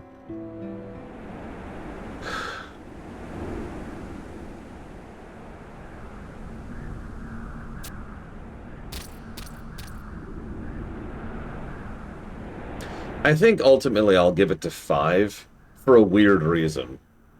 It's because of the 4-job fiesta. I have gotten so much replay value out of 5 because of that. And indeed, if I had my way, I would still be doing 4-job fiestas annually or for every year. That would just be a thing I do. It appears to be a battle. The Mithrans are engaged with a large beastman force, primarily composed of Kadav's seal lords. Of all the nerve. If there's ever something that truly makes me mad, it's being left out of the action while fun is being had.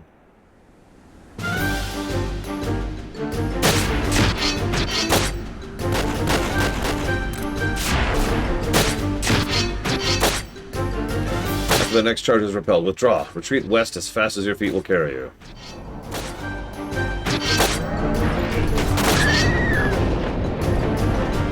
Magic, where did that come from? West. It came from the west. One of our own? The usage of magic was expressly forbidden. Without my intervention, things would have gone from worst to worst. Surely I'm undeserving of such ungrateful outburst. I hate you, I don't like her. I'm a compassionate woman with forgiveness in my heart, so excuse this show of disrespect on your part.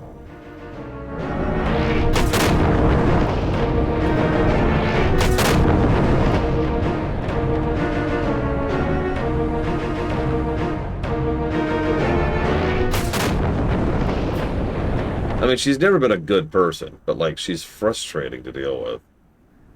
Because the game will not stop licking her boots. It's the same with any meme character. Am I correct in assuming you to be Dr. Shentoro? Actually, it's former minister. Apart from that minor detail, your assumption is quite intact. And your companion is? Doran Fulun, Master Caster of the War Warlocks. Of our 2 identities you've been made aware, so care to you to return the favor with your name. Oh my god! So care you to return the favor and your name with us share. God damn it. I beg your pardon, I am Leko, newly appointed advisor to Robel. It is a pleasure to make your acquaintance. As the Federation so suffered a migration of talent in my brief absence, to have to forego its dignity and let mercenaries plan its defense. If I could once again be forgiven for my insolence, I'd like to point out that your unexpected intervention has completely derailed the diversionary operation. And if my memory serves me correctly, you were sentenced to exile and stripped of all military authority. That I still have authority is a sincere misunderstanding. I'm but a simple civilian, forced by the Master Caster to do his bidding. What? But Minister, I did no such thing. First of all, it was you who coerced us into coming here. The Warlock Warlord will show no mercy should this misappropriation of the Leonin Warlocks reach his ears. I'll never be set foot in Wardenhester again. Oh my god. Why be troubled by a future that may not even happen when my displeasure towards your poor attitude is growing ever present? Now let's return to the business at hand. You truly think to succeed with your tiptoeing plan? Your strategy is reminiscent of a pitiable litter of kittens, at the mercy of a ferocious pack of wolves that for days have not eaten. What did you say? The warlord, goddess bless his bandaged face, is in dire need of a personnel department to have his people replaced. Your beauteous countenance and venomous disposition far exceed your reputation, Dr. Shantoto.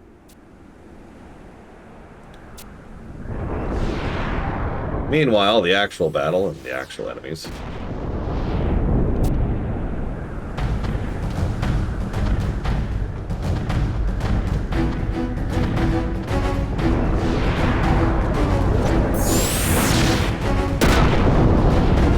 It appears your fireworks have attracted more guests. In diversionary operations, the more the merrier rings true. Keep your two eyes peeled and you might learn a thing or two.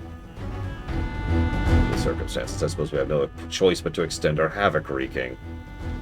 Most respected Dr. Shantoto, would I be naive to assume you'll take responsibility and clean up this mess before us?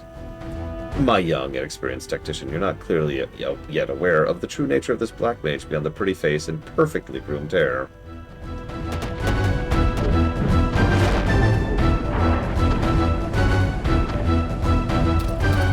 Mister, an additional enemy unit approaches.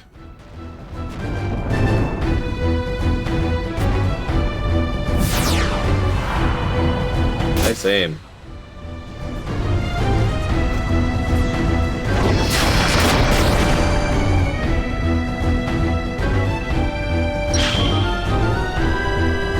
You can hurl those all you like, but there's not a bleeding chance this Taro you will strike.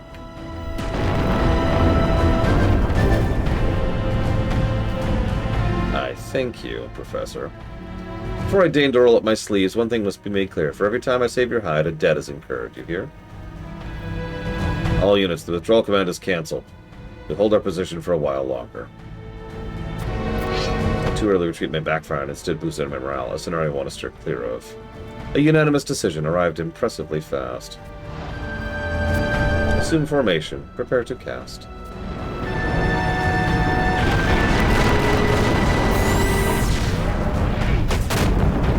Double, toil and trouble. Gigas burn and Quadov shrivel. God.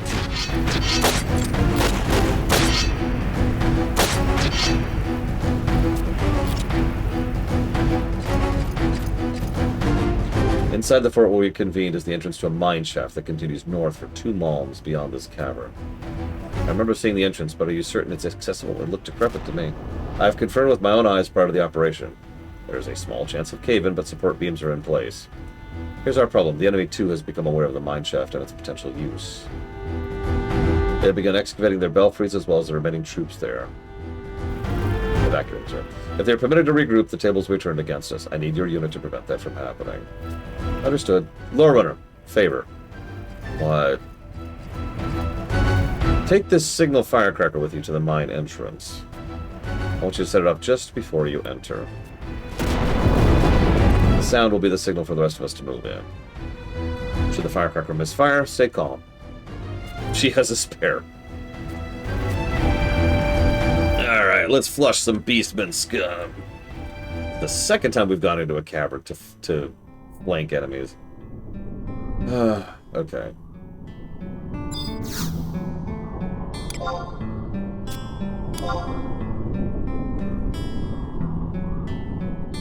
Probably to go to. Knowing our luck.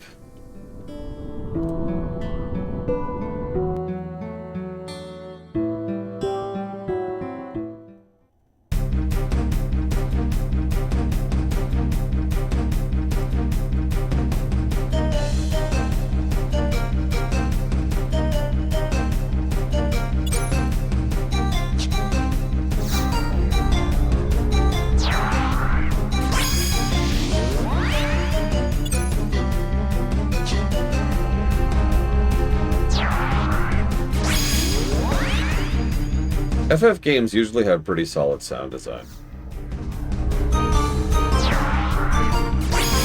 I was replaying the PSP, that is to say, the PS1 version of FF7 on my PSP once. This is years ago now. That guy just sucked push-ups. I wouldn't even pay attention to him. And yeah, it really struck me how good the sound design was and how sharp and well designed the sounds were. See, aren't you glad you got it for cheaper, Mr. Red?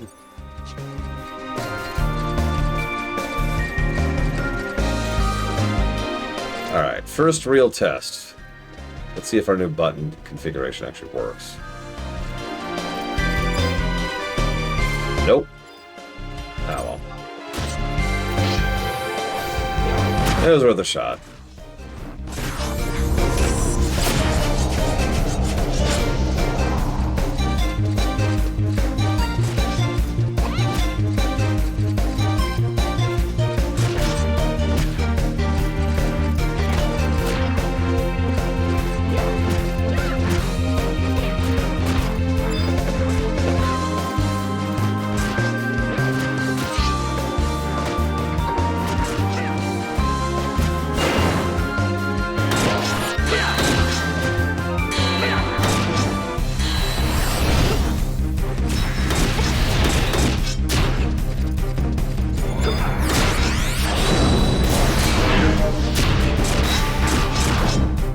Yeah, whoever voiced Quina knew what they were doing.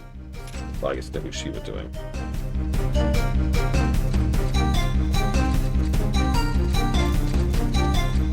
There we go.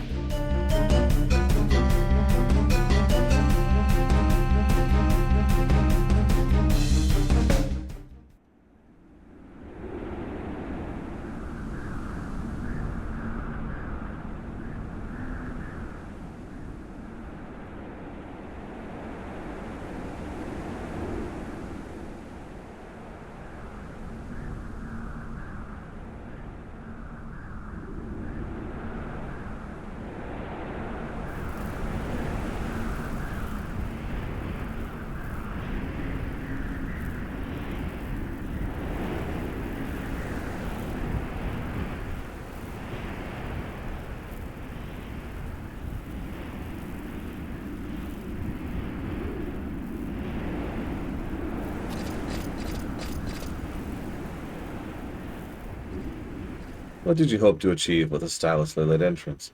The enemy have long disappeared with the exception of a few remnants.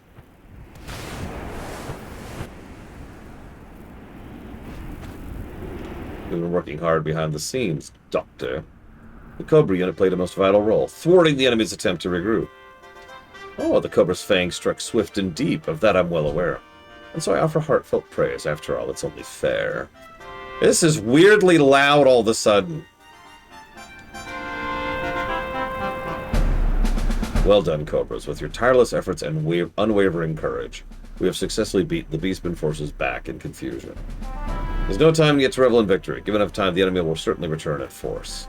Those who walk assist the wounded. Priority now is to vacate. We return to Windhurst. Dr. Shantotto, if you could excuse my indiscretion, what are your plans, Hans? Having witnessed you battle this day, I have come to the conclusion the rumors of your power sorely fail to do your justice. Your presence at the capital will be equivalent to 1,000 soldiers. It's not a perfect occasion for you to return to Windhurst. You needn't be concerned with the Warlock Warlord. No one is in a better position to persuade him than I. Are you truly a military strategist or just here for a lark? Your estimate of 1,000 soldiers is a whole digit below the mark. You, Professor, are confidence incarnate. Gracious is your offer, but I fear I must defer. There are still unsettled matters to which I must attend. For the foreseeable future, to others my time I cannot lend. Besides, I have utter confidence the capital will not come to harm, so long as it in the steadfast embrace of the Warlock's stumpy arms. And you, sir, your charisma and prowess as commander leaves nothing to be desired. Your decisiveness in sending troops to their death would be by many admired. We should know I have the honor of being one of the few who are very resistant or even immune to your charms and warped point of view. I'm genuinely sorry to hear that.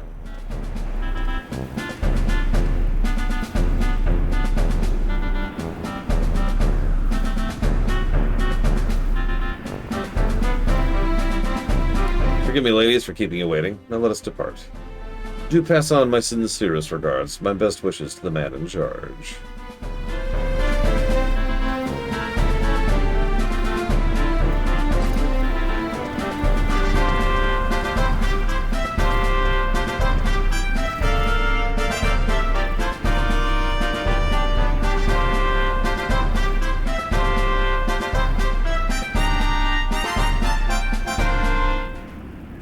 Not even with a single head of wild onion, I'd trust the warlord and his feline companion. But Minister, you were praising them so lavishly but a moment ago. Well-meaning, but thick-headed. Moreover, spineless and chicken-hearted. Doran, you flatter yourself. The person to whom I refer is the warlord I had known in youth. The Robel Akbel I remember.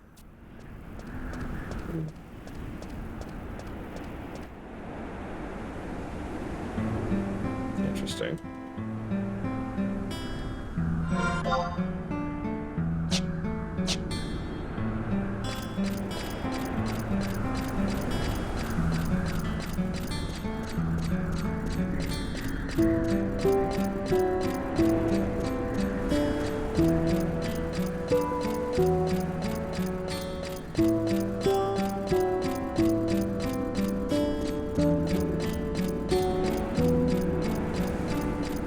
I'm just checking something. Yeah, I didn't think so. There's no way up this extremely small incline, unless I can just, like, cheese it here.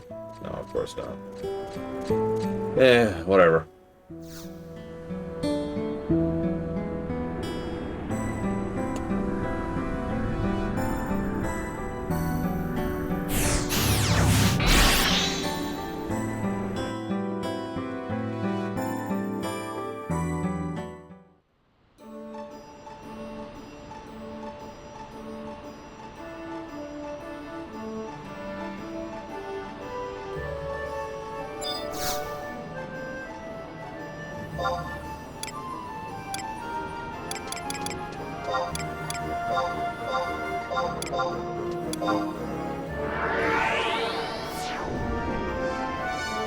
That guy's name is Hemorrhoid Prime.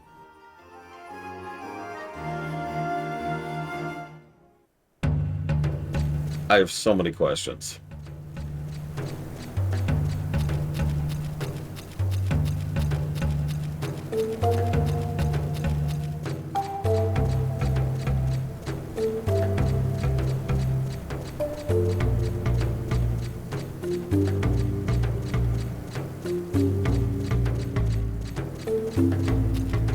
He is the pain in the ass.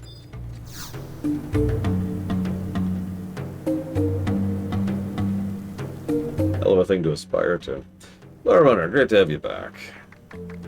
Hey boss, look who's here.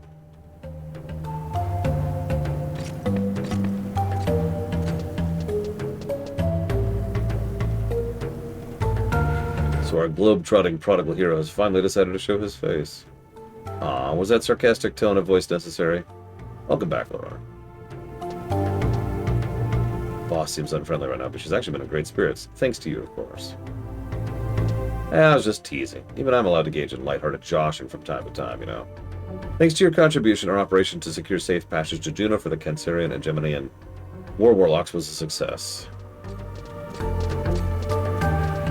Hey look, the cheetah volunteers are here too. The cheetahs perform most gallantly. Letgo's mentioned his intent to have our two units continue working cooperatively. I'm very much looking forward to our next mission together. Don't remind me. I've had more than a gutful.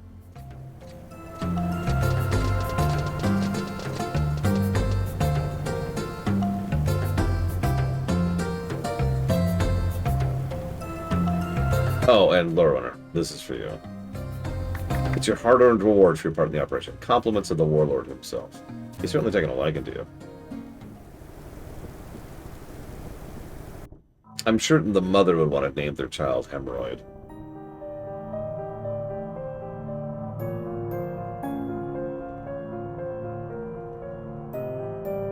That was a rather close call. I offer no excuses. My plan failed to take into account the possibility of a large unit of Gigas. It's very uncharacteristic of you to overlook such things. At this stage, we mustn't allow any more surprises to catch us off guard. With that, I can wholeheartedly agree, and another issue is requiring our attention. Shentoto, am I right? Only with great difficulty will we be able to manipulate such a potent playing piece. Leave her be for now. Her presence without serves to draw the enemy's attention, and we can be considered can be considered a boon. You have the right of it. Each step towards the decisive battle must be taken with ever-increasing vigilance. Above all, our pawns must be given time to reach full maturity. Be it a knight, a rook, or a bishop. It's a bush-up. It's a new type of bush-up. Or perhaps even queen. No matter what piece, the opponent too is in possession of the same.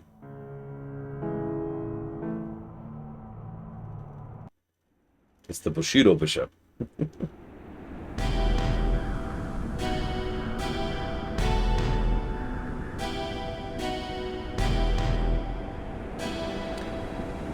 Number 42. Cause of death. Blood loss from severed artery. An arrow taken to the thigh. Number 43. Died instantly from massive head trauma inflicted by blunt instrument. Number 45. Unidentifiable. Cause of death unknown.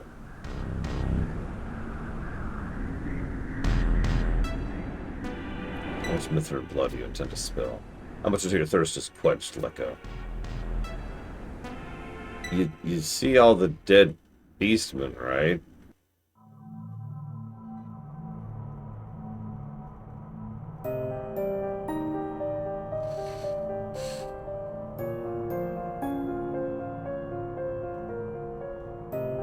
See with your eyes and listen with your ears, my fellow Mithrin. Witness for yourself what one loathed sinner will accomplish in this tumultuous age.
Why can't we mountain towns again?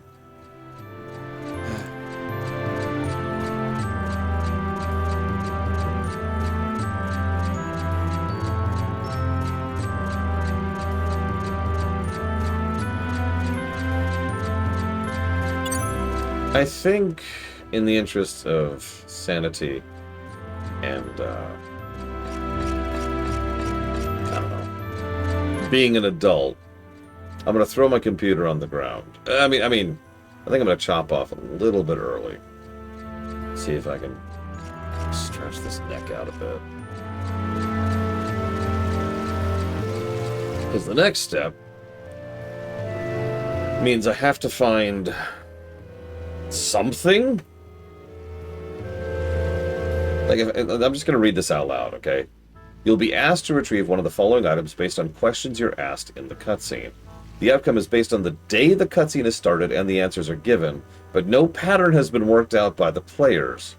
Note that disconnecting during the cutscene will not change the requested item, which means someone tried that.